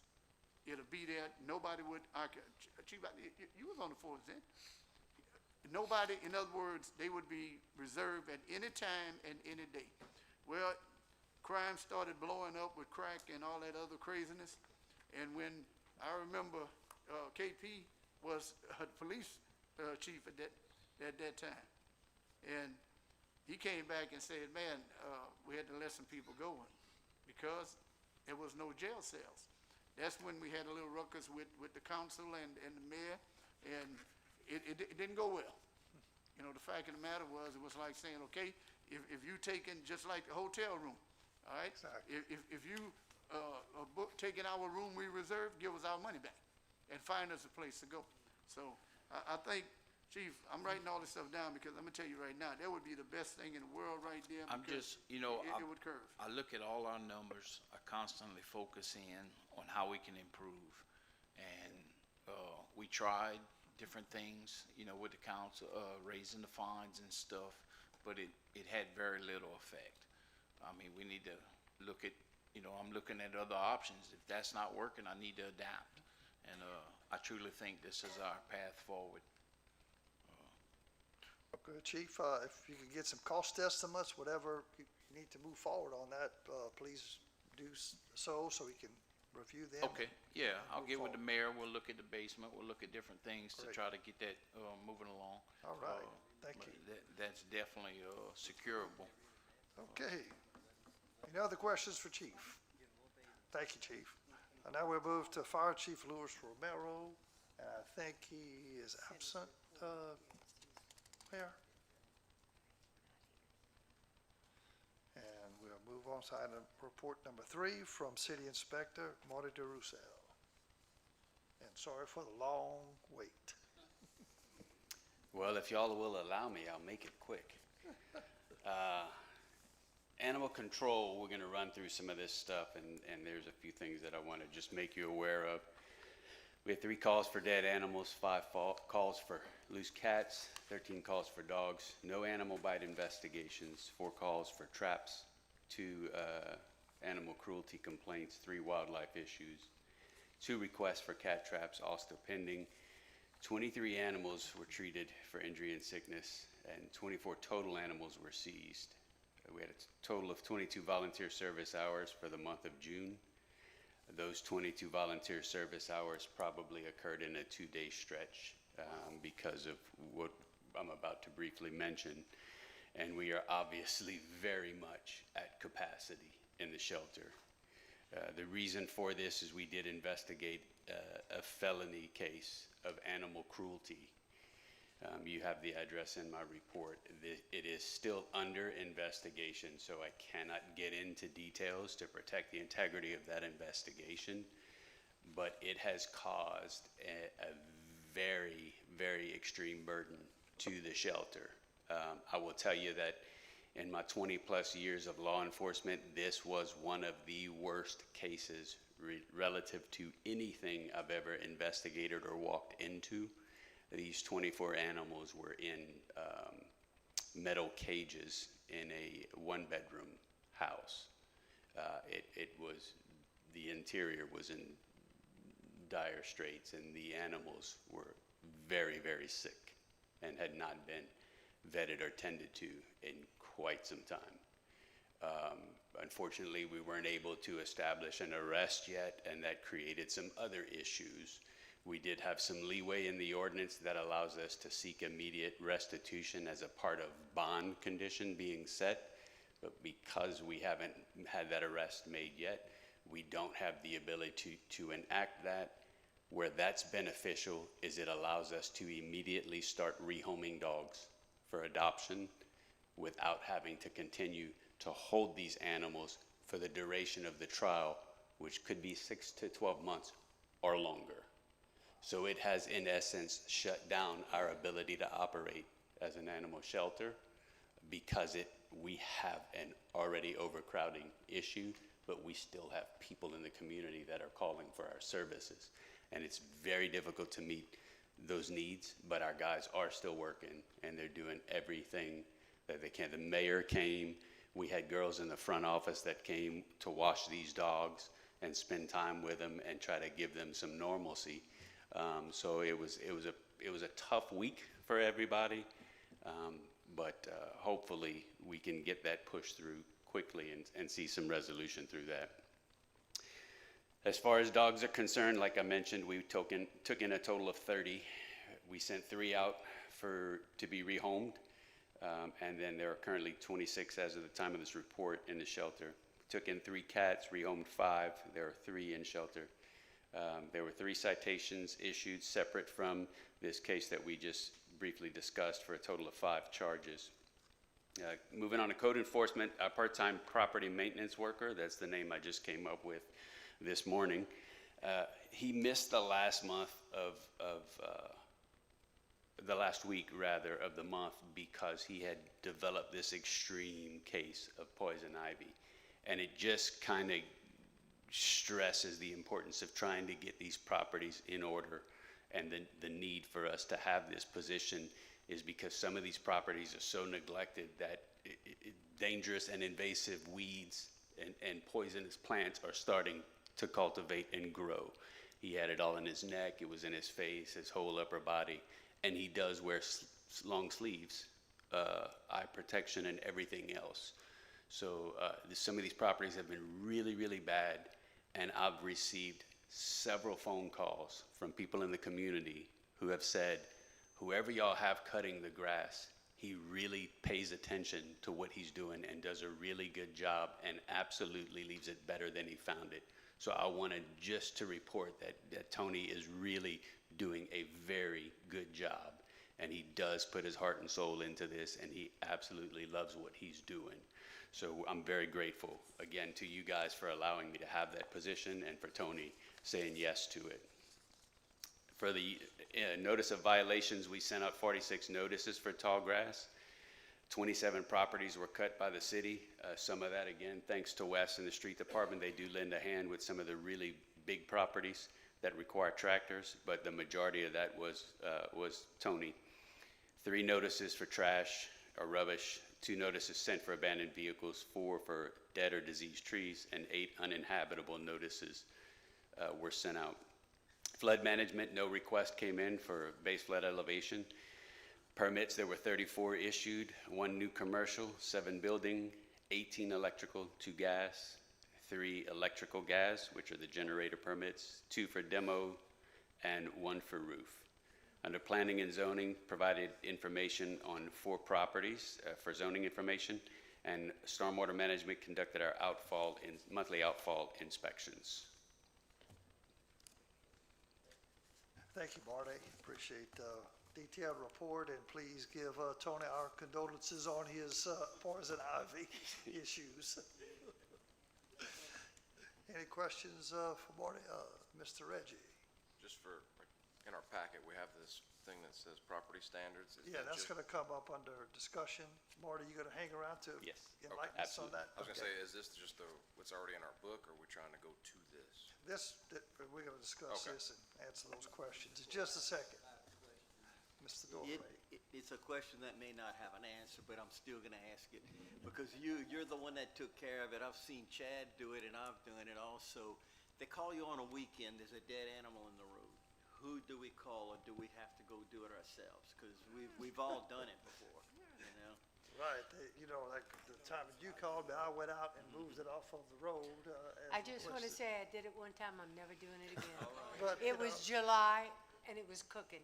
Well, I'm gonna call him, you take your own. I had the call, and it was like, if I call the chief's department, they say, we don't touch that. So I was like, okay, then I'm looking at it, and I'm saying, well, let me go out there with some gloves and a bag and all that. And Brad contacts me, he said, I took care of it. So I'm like, well, thank God for Brad. My Because pleasure. you don't know if it's just dead or if it's all over the place. Right, and, you know, the problem is once you obtain it, then what do we do with it? Yeah. Because you just can't dump it anywhere. You don't want to put it in your house trash can, for sure. No, absolutely not. Certainly, we could call out animal control, Yes. but historically, animal control has not been called out after hours for overtime for a dead animal laying on the street. Normally, that's waited until the Monday, the following business day. I mean, it's a overtime issue for us to get someone to go scoop up an animal. Yeah. I wish we could, but no, DOTD ain't coming So I to do that guess either. it does depend on the animal too. On my way into work this morning, on I-10 between Rain and Crowley, closer to Crowley, there was a dead deer on the side of the road. So something like that on the weekend, call animal control. I don't know if a dead deer on the road would last very long in the country, but, you know, somebody's gonna go claim that thing. But if, in the event, you know, it's a large, a dog or something like that, we do have the means. Those guys are on rotational call over the weekends, and so there is someone available 24/7. Answers your question? Yes, I know, call me, we'll figure something out. Don't call me. Okay, any other questions for Marty while he's standing for the moment? Okay, there'll be more later. Thank you, Marty. Okay, next we move to action items. To consider the sale of Crowley Fire Department's fire engine number 7 to Lions Point Volunteer Fire Department for the amount of $4,000 as requested by Fire Chief Louis Romero. And I so move. Second. We have a second by Mr. Doré. Discussion. How do we come up with the number? Good question. I asked Buddha the same thing, and he told me that the other truck was sold to Lions Point. I think it's the same year model or close to it. Yeah, it's basically an identical truck, sold at auction for that amount of money. And Lions Point purchased it for that amount of money at the auction. So that's the information I received. Okay. Any other discussion? All in favor? Aye. Any opposed? Motion carries. Thank you. Number 2, to consider the following renewal application for 2026 beer and liquor licenses for Geelan Enterprises Incorporated, Lazar J. Geelan, Kimberly Fogelman. The address is 505 North Parkinson Avenue for a 2026 Class A retail beer permit and a 2026 Class A retail liquor permit. One thing I noticed on the agenda, it indicates renewal. However, the application is for a new retail beer and liquor permit. I think it is a new, or considered a new. Essentially, with the closing of the Rice Palace, Yes. the change in liquor license holder is the only reason it's coming up before us. Okay. Yes. Yeah.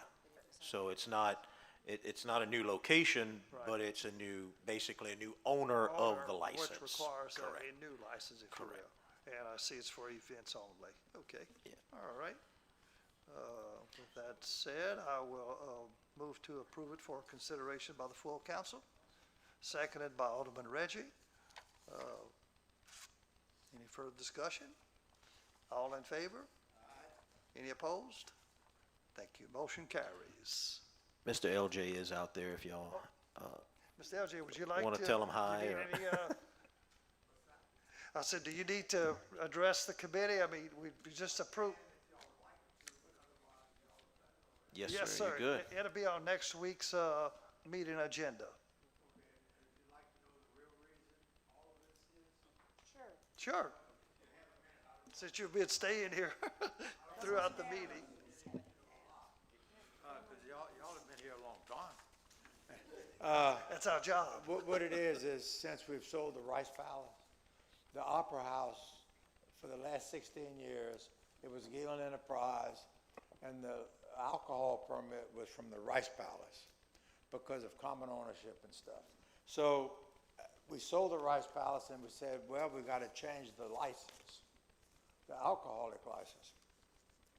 And I have a lady in Baton Rouge who's helped us, Allison Rivera, and she got with the Commissioner Brown of ATC, explained everything to him, and he said, well, let me think. He said, I know we'll be able to do something.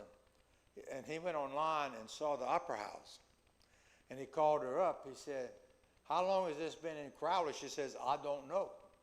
He said, it's beautiful. He said, for Crowley to have that, he said, I'm very impressed. But what he did, they have, they call it an Attorney General license, which it's just AG. It's a Class A license, but it's a general license. And we could use that as the license, providing the city approves it. And we will not have, a bar. I mean, it can't be a bar. I mean, it's for Event space Yeah, only. it'd be for It's events only. Events only. And it's called a theater exemption permit with on-premises consumption. Great. And you can allow children to be in there and other people to be in there, but you can't have where we would have a bar open at Like any open time. to the public. It's right. only for events. For events. And on the application I filled out for the city, it says event only. Yes, sir, I see that on there. Okay? So, and I have nothing else to tell y'all.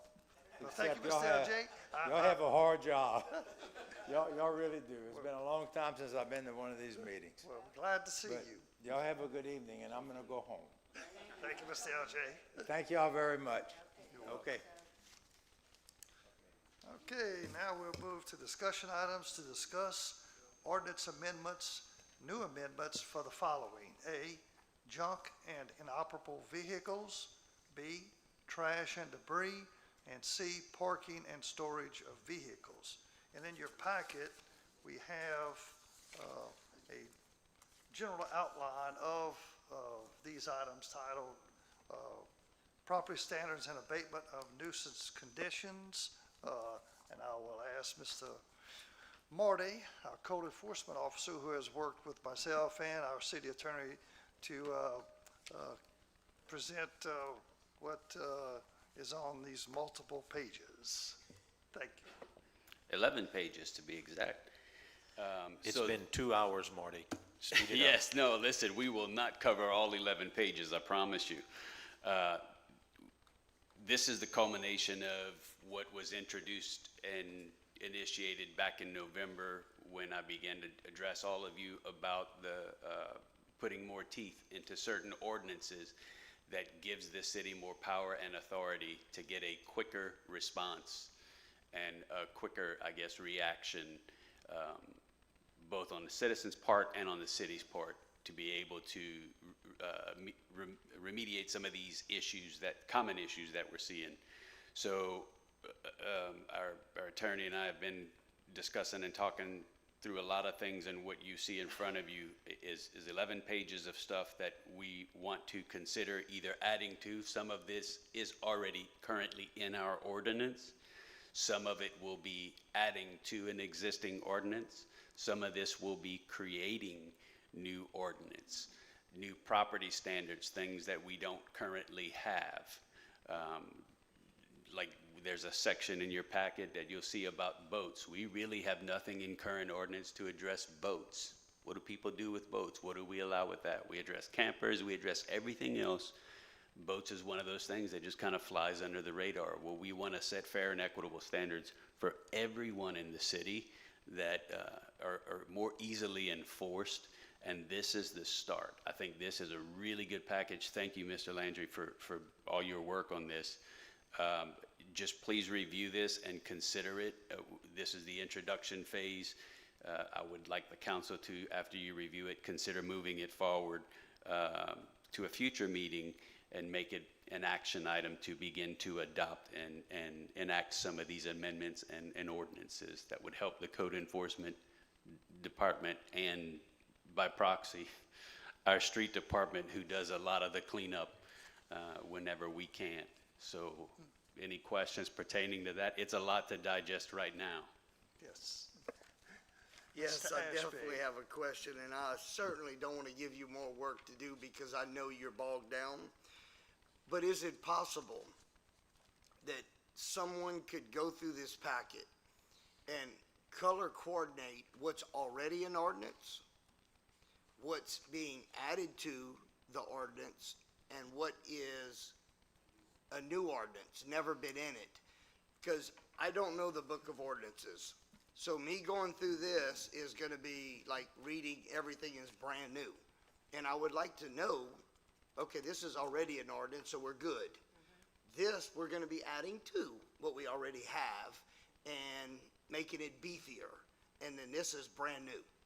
If you have someone that could do that. Yes. So all of it to some degree is brand new. And what I mean by that is, we're replacing some ordinances with new ordinances that cover the same subject matter. So yes, it's a new ordinance, but it's covering a subject matter and something that was already prohibited in the city. It's just doing it in a little bit different way. So some of them kind of fall into that category. A few of them kind of tread new ground and address some things that we think should be violations that maybe weren't violations previously. A lot of it has to do with just essentially how properties are kept, how they're kept clean, and what the standards are for keeping them clean, where you can store stuff, where you can't store stuff, generally to improve the property conditions and thereby improve property values throughout the city. And so, yeah, we can go through it and kind of highlight, again, kind of by, not so much whether we're just amending an ordinance, but is this something that was already on the books in terms of a subject matter that's covered on the books? And is this something that's totally new, that's, never been a violation before, but it is now? Right. This is what it says now, this is what it's going to say. Yeah. Katie?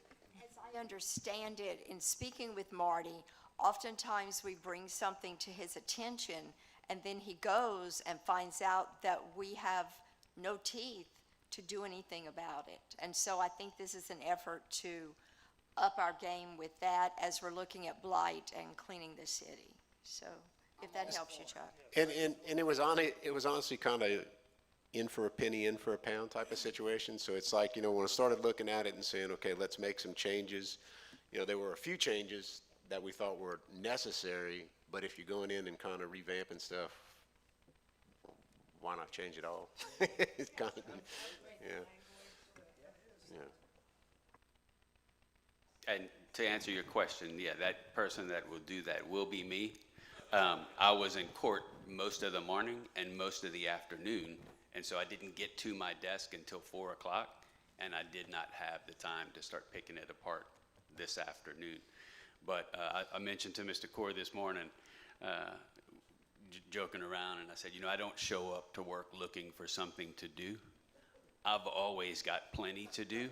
If you ever ask me how I'm doing, I will tell you busy, but that's not a complaint. I'm very grateful. I am super grateful, and I really enjoy what I'm doing here. But I will clean it up. I just wanted you guys to have at least a running start with this so that we can start to rapidly advance it through and try to get some of this implemented. It makes our job a lot easier. Well, I do have to report today that both court cases today involved code violations, and both were convictions.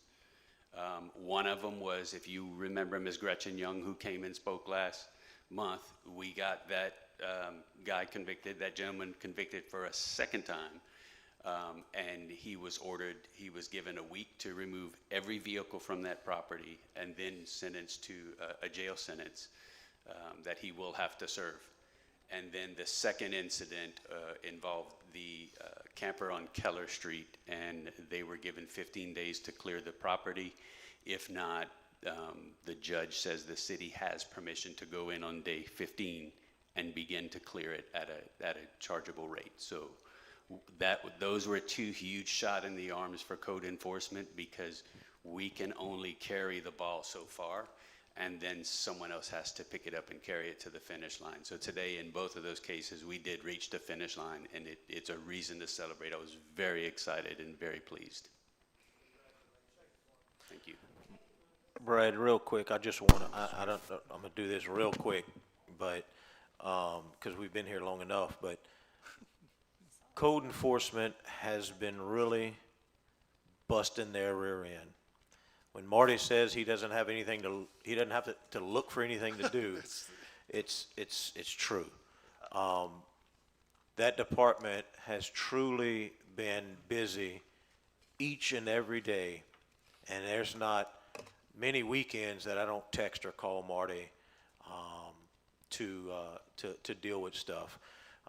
We are taking many years of neglect with code enforcement, and we're turning it around. It is taking much more time than I would like to see it take, but it's working, and we're moving in the right direction with code enforcement and cleaning up our neighborhoods. And I'll tell you that between code enforcement and the street department working together, they make a great team. And I hear it a lot, but those guys also hear it a lot from the neighbors, thanking them for the work that they do. And so we could not be in the position we're in and moving in the direction we're moving with code enforcement and cleaning up our city without these employees involved. They're doing a great job. I totally agree and echo those comments. Mr. Dorey. I don't want to forget about Miss Tamika Bailey. She gets yelled at a lot. I mean, Yes. you sent me this letter and a string of curse words. And she has them stacked up on her desk all the time. You go in there and she's getting lower and lower. So Certainly a lot of paperwork in that office. Yes. I want to tell her thank you, even though she's not here. Okay, with that last comment, what I would ask is everyone on the committee to please, and the council, to review these before possibly next month's committee meeting, when I hope that we can begin to introduce these to amend the ordinances as they exist. And with So that just to said, mention, before you do that, Mr. Jacob, Mr. Wesley said he would very much take your thank yous in the form of breakfast tomorrow morning. So,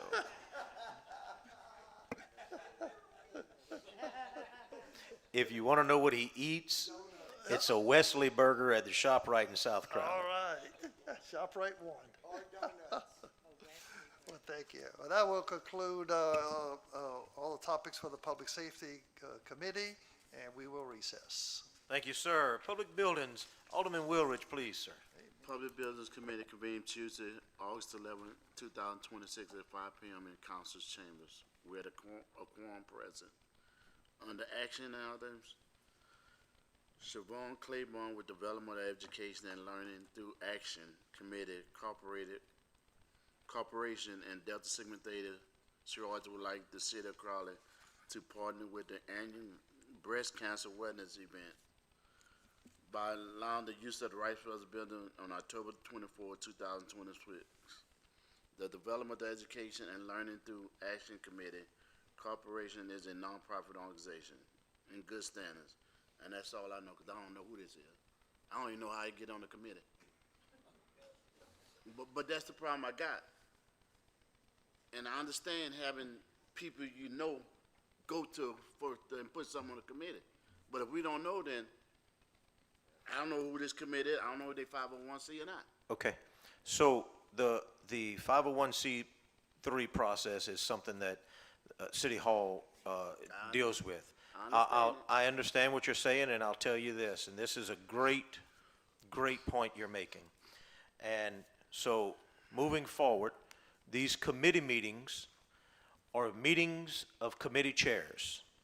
Tessa does not make the agenda.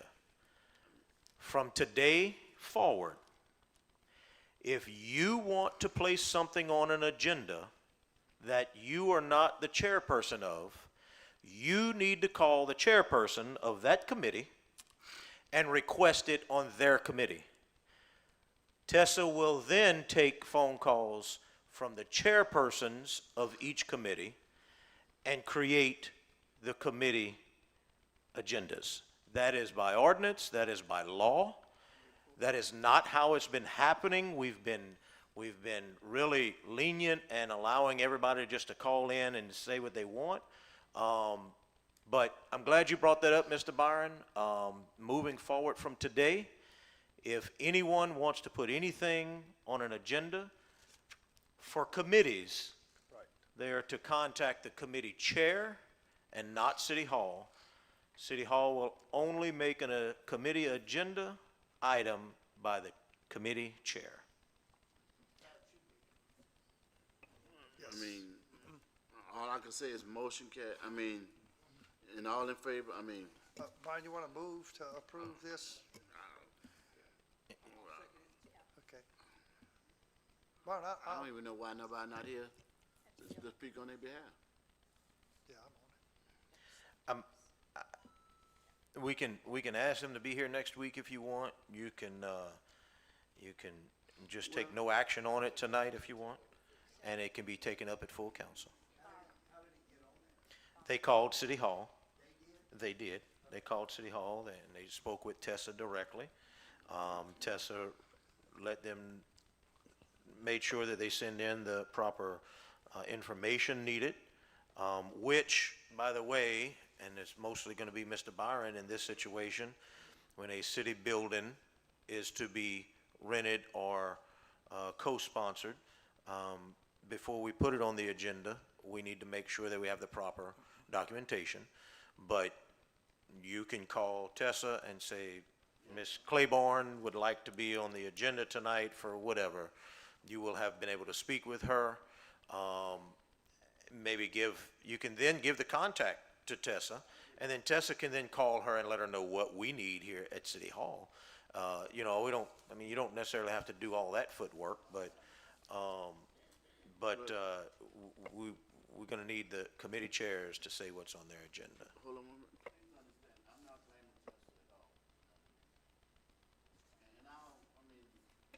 Put your microphone on. I've been here 7 years, so I know what's going on. And people think they got favors and connections. I could call straight to the mayor. I could call the City Hall and put something. I'm not sure who she is either. The name sounds familiar, but yeah. But, Ms.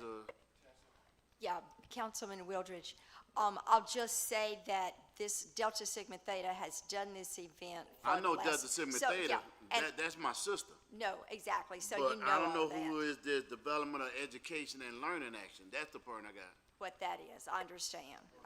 And I think they're probably, and she will tell you that, yeah, they're asking for the building because the last couple of years it's rained. And so we've been at the courthouse or down on Parkinson. Yeah, we've So I attended. imagine that's why they want the building. Nobody could tell me about Delta Sigma Theta. Because I know the president, I know every lady in the organization, and I understand what they've been doing around the coast circuit and all that. It's doing the proper respect. Is get with that community chair. That's it in a nutshell. If you follow black and white, you'll never go wrong. It's just that simple. I'm glad you brought up the situation with the chair. You know, there's a lot of time when I address someone, I address the chair. I don't look at anybody else because I'm directing it, whoever committee it is. The reason why that is because the chair has the responsibility of taking care of the business for his or her committee. And the person that y'all talking about, they call her Penny. Marianne Minix, I think that's her daughter, what have you. But protocol is protocol. So I just want to inject the person, Chevron Claiborne, they call her Penny. I don't know if you remember her or not. She was diagnosed with cancer a while back, and God has cured her or whatever the situation is, and they've been having this. But like you said, whatever needs to be taken, make it right. That's it. I don't have no problem moving it to the regular community meeting. It just, I just had to say that. I mean, I don't know. No, Byron, that's a good point, and I think we need to have some structure, as the mayor indicated. I think that's the proper procedure to follow. I'm all about that. Yes. Oh, God. Ms. Ashby? So it's not specifically about this, but there is something I want to bring up real quick, just to see where we are with this, because some of the ones that have been on Byron's list that want the building, we co-sponsor, and I have no problem co-sponsoring. But I've even heard him read in some of them that we are waiving the cleanup fees. We're not waiving cleanup fees. People aren't, we shouldn't be allowing people to say, I'll clean up. We may waive the building fee, but you're paying to have the place cleaned. Yeah, Because it it don't has get gotten, cleaned properly. and this, for many years, it has gotten kind of out of hand, if you will. You know, when we co-sponsor an event, a nonprofit, a 501c3, I was told by the late Tom Reagan that we can't co-sponsor a 501c3 for them to have a dance collecting at the door, and they have a dance and it's a fundraiser for them. The co-sponsor the city is legally able to do is for nonprofits, but it has to be educational. It has to be giving something to the people, not necessarily anything of tangible, but it has to be an educational, like the Delta Sigma Theta ladies do the Martin Luther King Day. That's an educational program to give back to the citizens. What it has become is many nonprofits come to the city and say, well, we want you to co-sponsor and not charge us anything for the building. Well, we still have to run the air conditioner. We still have to have an employee there, most always on overtime. The water is used, the facilities are used, the paper products, the trash cans, the trash bags, the dumpsters. There is still a cost associated with that. Every city building has a nonprofit cost. So there's the normal cost of the building, and then there's a price for nonprofits. What most of these nonprofits don't have to come to the city council meeting to get the nonprofit price. They just have to supply the proper paperwork. Coming to the city council meeting is to ask for it for absolutely free. And at some point we have to look at this, because it does become an expense of tax dollars that, now in this case, it's a breast cancer awareness event. Could we say this is a educational event? Absolutely, I think so.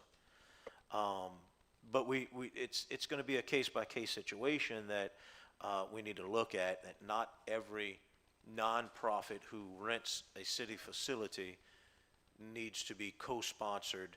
The co-sponsor is the cost of the nonprofit cost that the city waives. But yes, there certainly should be some fee still attached for administrative fees, whether you call it cleanup, administrative fees, or whatever. There still is certainly a cost to the city of tax dollars that are associated with these buildings.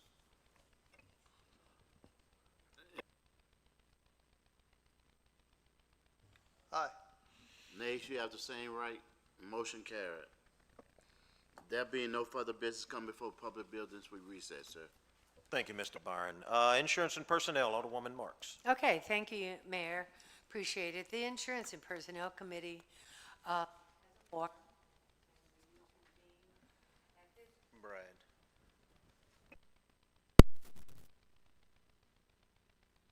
Testing, sorry. Okay, we don't have any action items or discussion items, but what we do have, LMA instituted a Louisiana Municipal Leadership Academy almost 4 years ago.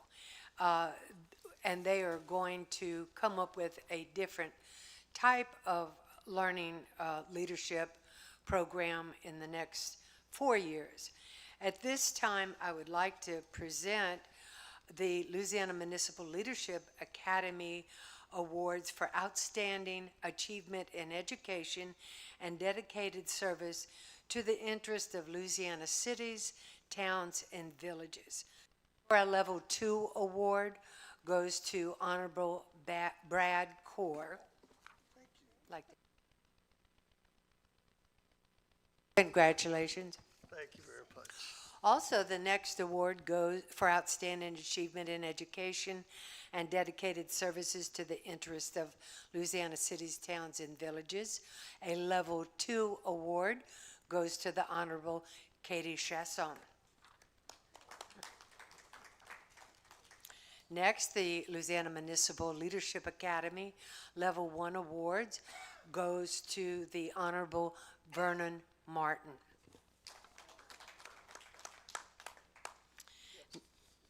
Next, the Louisiana Municipal Leadership Academy Level 1 award goes to the Honorable Byron K. Wilridge Sr. Congratulations. There you go. And the Louisiana Municipal Leadership Academy Level 2 award goes to the Honorable Mayor Chad Monso. And last but not least, Louisiana Municipal Leadership Academy Level 2 award goes to the Honorable Sandra Marks. Thank you. And unless there's any kind of discussion that comes up before Insurance and Personnel, we will adjourn at this time. Thank you, ma'am. Community Economic Development, Alderwoman Chasson, can you read quick? Y'all all look at me. I think we should throw the agenda, like, we should start from the bottom and go the other way next time. Okay, so I'm going to start with the West Crowley Beautification Committee, and in a moment, I'm going to ask Dr. Proctor to come forward. Let me just mention the first things that she reported.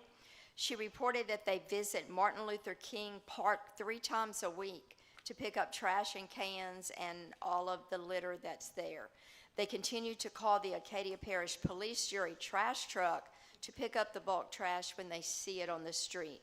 She is constantly speaking to people in the neighborhood and explaining to them how important it is to keep the area clean and explain that our city needs to be kept clean. With that, Dr. Proctor, I would ask you to come up and talk about the back to school supply evening that will be this Thursday. And thank you for waiting for us. I've been here a long time. Thank you.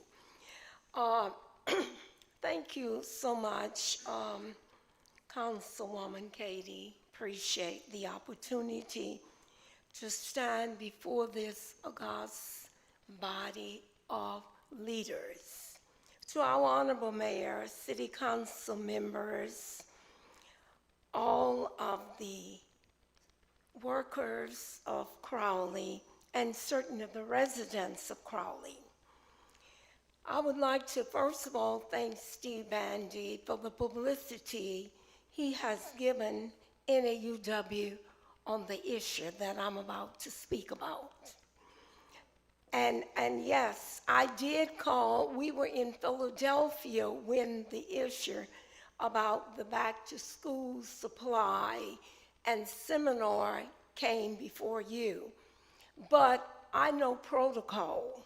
So therefore, not only did I ask Ms. Tessa to put it on the agenda, but I called Mr. Byron and asked and told him that it would be on the agenda.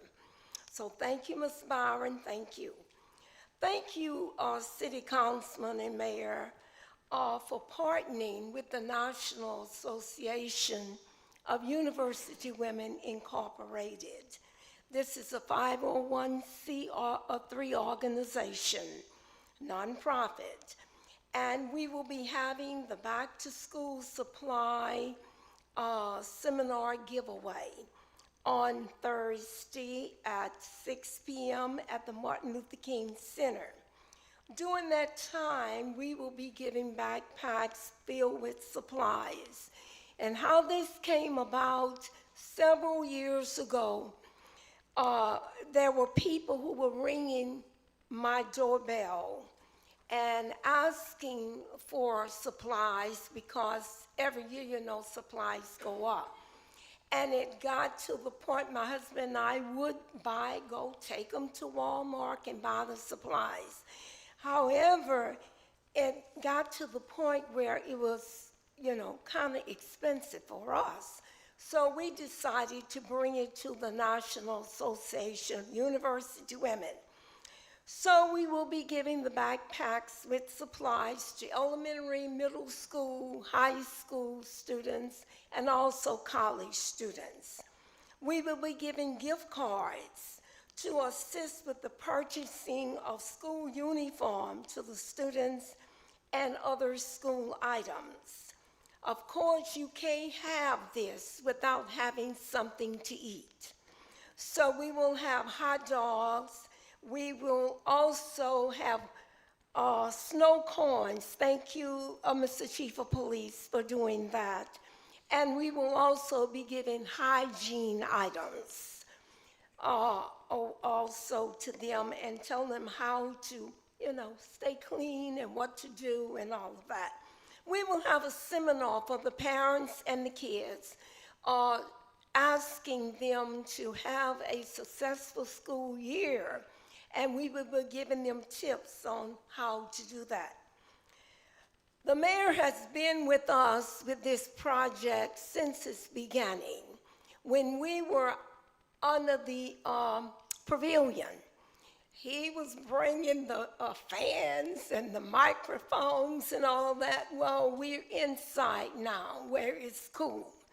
Special appreciation is to our mayor, city council members who were kind enough to make monetary investments in our children through this project. So if there are any of you who would like to make an investment in our children, we welcome you to do so on tonight. I'm here to receive your donations. And thanks again for this opportunity to speak with you. And certainly, I hope to see you on Thursday. Thank you, Dr. Proctor. That is a great project. So as we roll through the other things that are going on in our city, the Miss Crowley pageant will be held on August 15th. That is from City of Crowley Tourism Director Valerie. Valerie will be attending the Louisiana Travel Association Summit in New Orleans on August 18th through the 21st. From Crowley Main Street, preparation continues for Kids Day on Main Street. That will be on Saturday, September 26th. The Main Street staff will attend Destination Downtown in Baton Rouge, September 9th through 11th. This conference will include Main Street leaders and volunteers from Arkansas, Mississippi, and Louisiana. Those from Alabama have been included for the first time this year, so it'll be a pretty large event. From the Acadia Parish Chamber of Commerce, Friday, September 25th is the Women in Leadership Luncheon on the 3rd floor at the Grand Opera House of the South. And it's set at 9:30 a.m. I'm not certain if that's correct.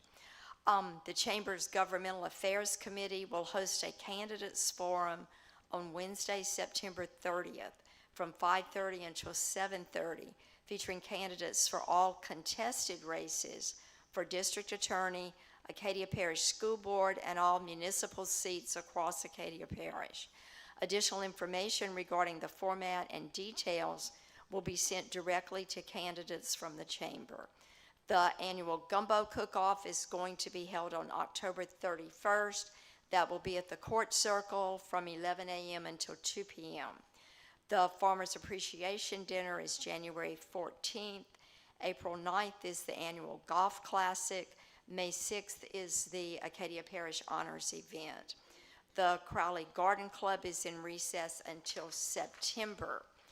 The City of Crowley Historic Commission will meet tomorrow, August 12th.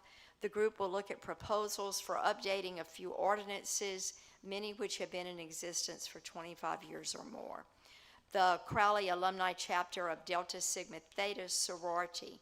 Sorority members are partnering with the National Association of University Women to host the Back to School event that Dr. Proctor talked about.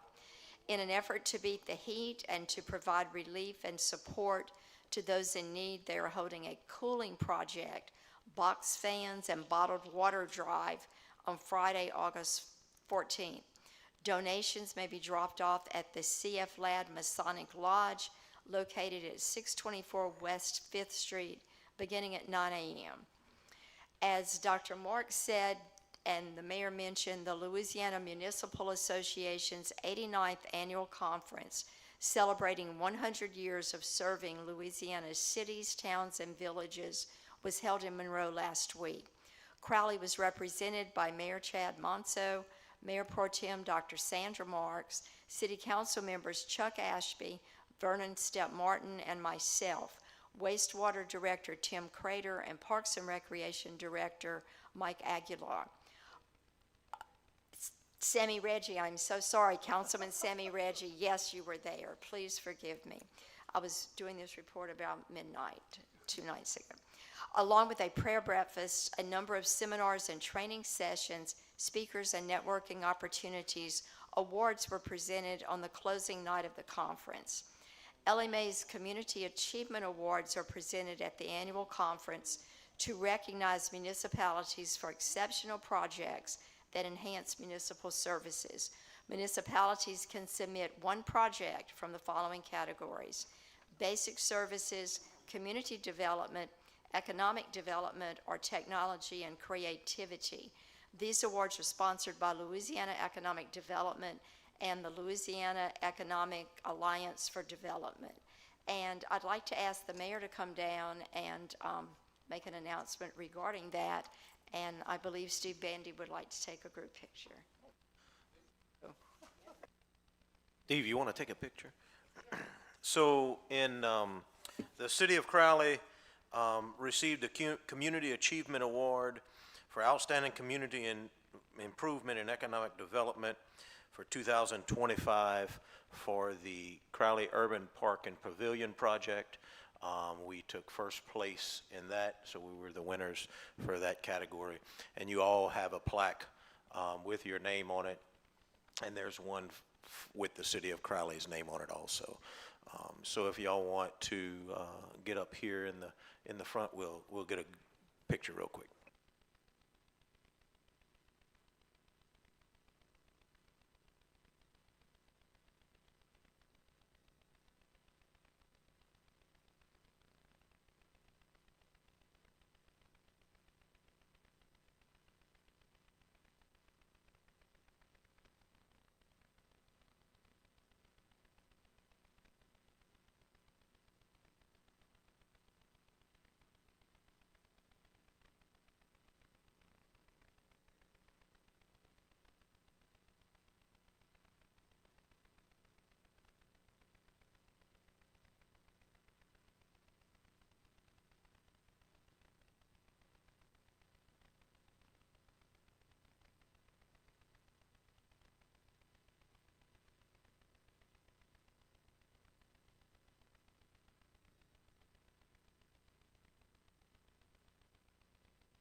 And that's all I have to report, Mayor.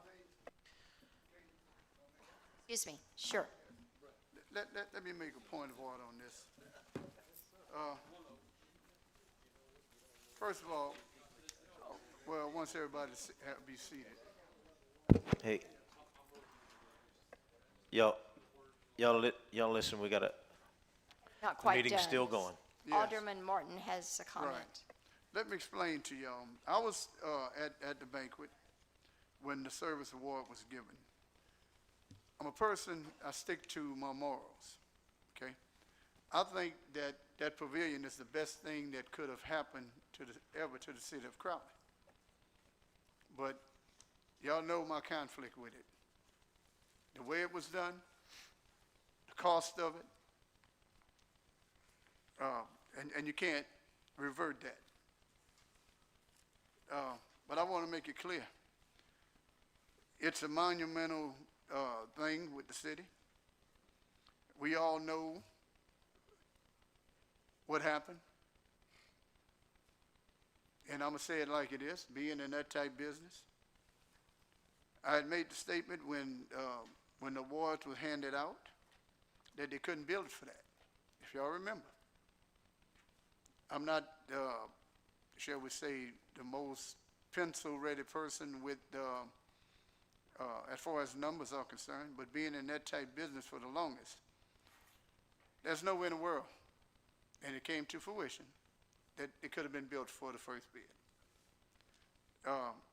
I would have loved, and this is my opinion, I just want to make it clear to everyone,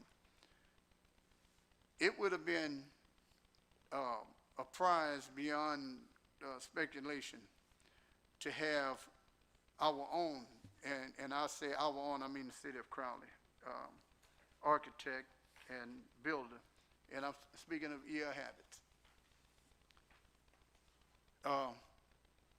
That's my opinion of it. Crowley born, and I know for a fact this man goes out of his way to help the city of Crowley because he does it. Him and I, we've been into a few situations where we talked about things. I'm not a hypocrite, and I'm not going to pretend. I'm glad the city got the award, but I also checked and see what other cities done, and we outweighed them by whatever. But anyway, I just want to make sure that y'all understand it. It's not that I'm against it, because I am 100% glad that we got something, but the cost override, the way it was inspected or lack thereof inspection, you know, it just, but you have to be in the business to know the business, okay? It is what it is. So I don't want no one saying, well, STEP is against the, no. The pavilion is there. Y'all know the problems that we have, okay?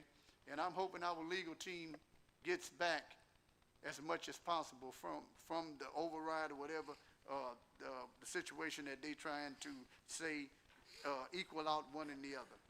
So I just want to make it clear to everybody. Congratulations, the city of Crowley. Wish it could have been a better situation, but it's not. It is what it is. Thank you for your comments. Thank you.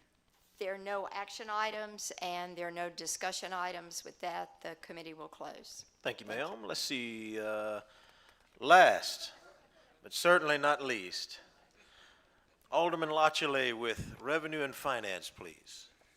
Thank you, Mayor. The Revenue and Finance Committee is called to order. We have a quorum present. On the reports, we have none. On the action items, we have none. We have no discussion items. Anything to come before the committee? There being none, we recess. Thank you, sir. Thank you, everyone. And to those of you sitting out there, thank you for sticking with these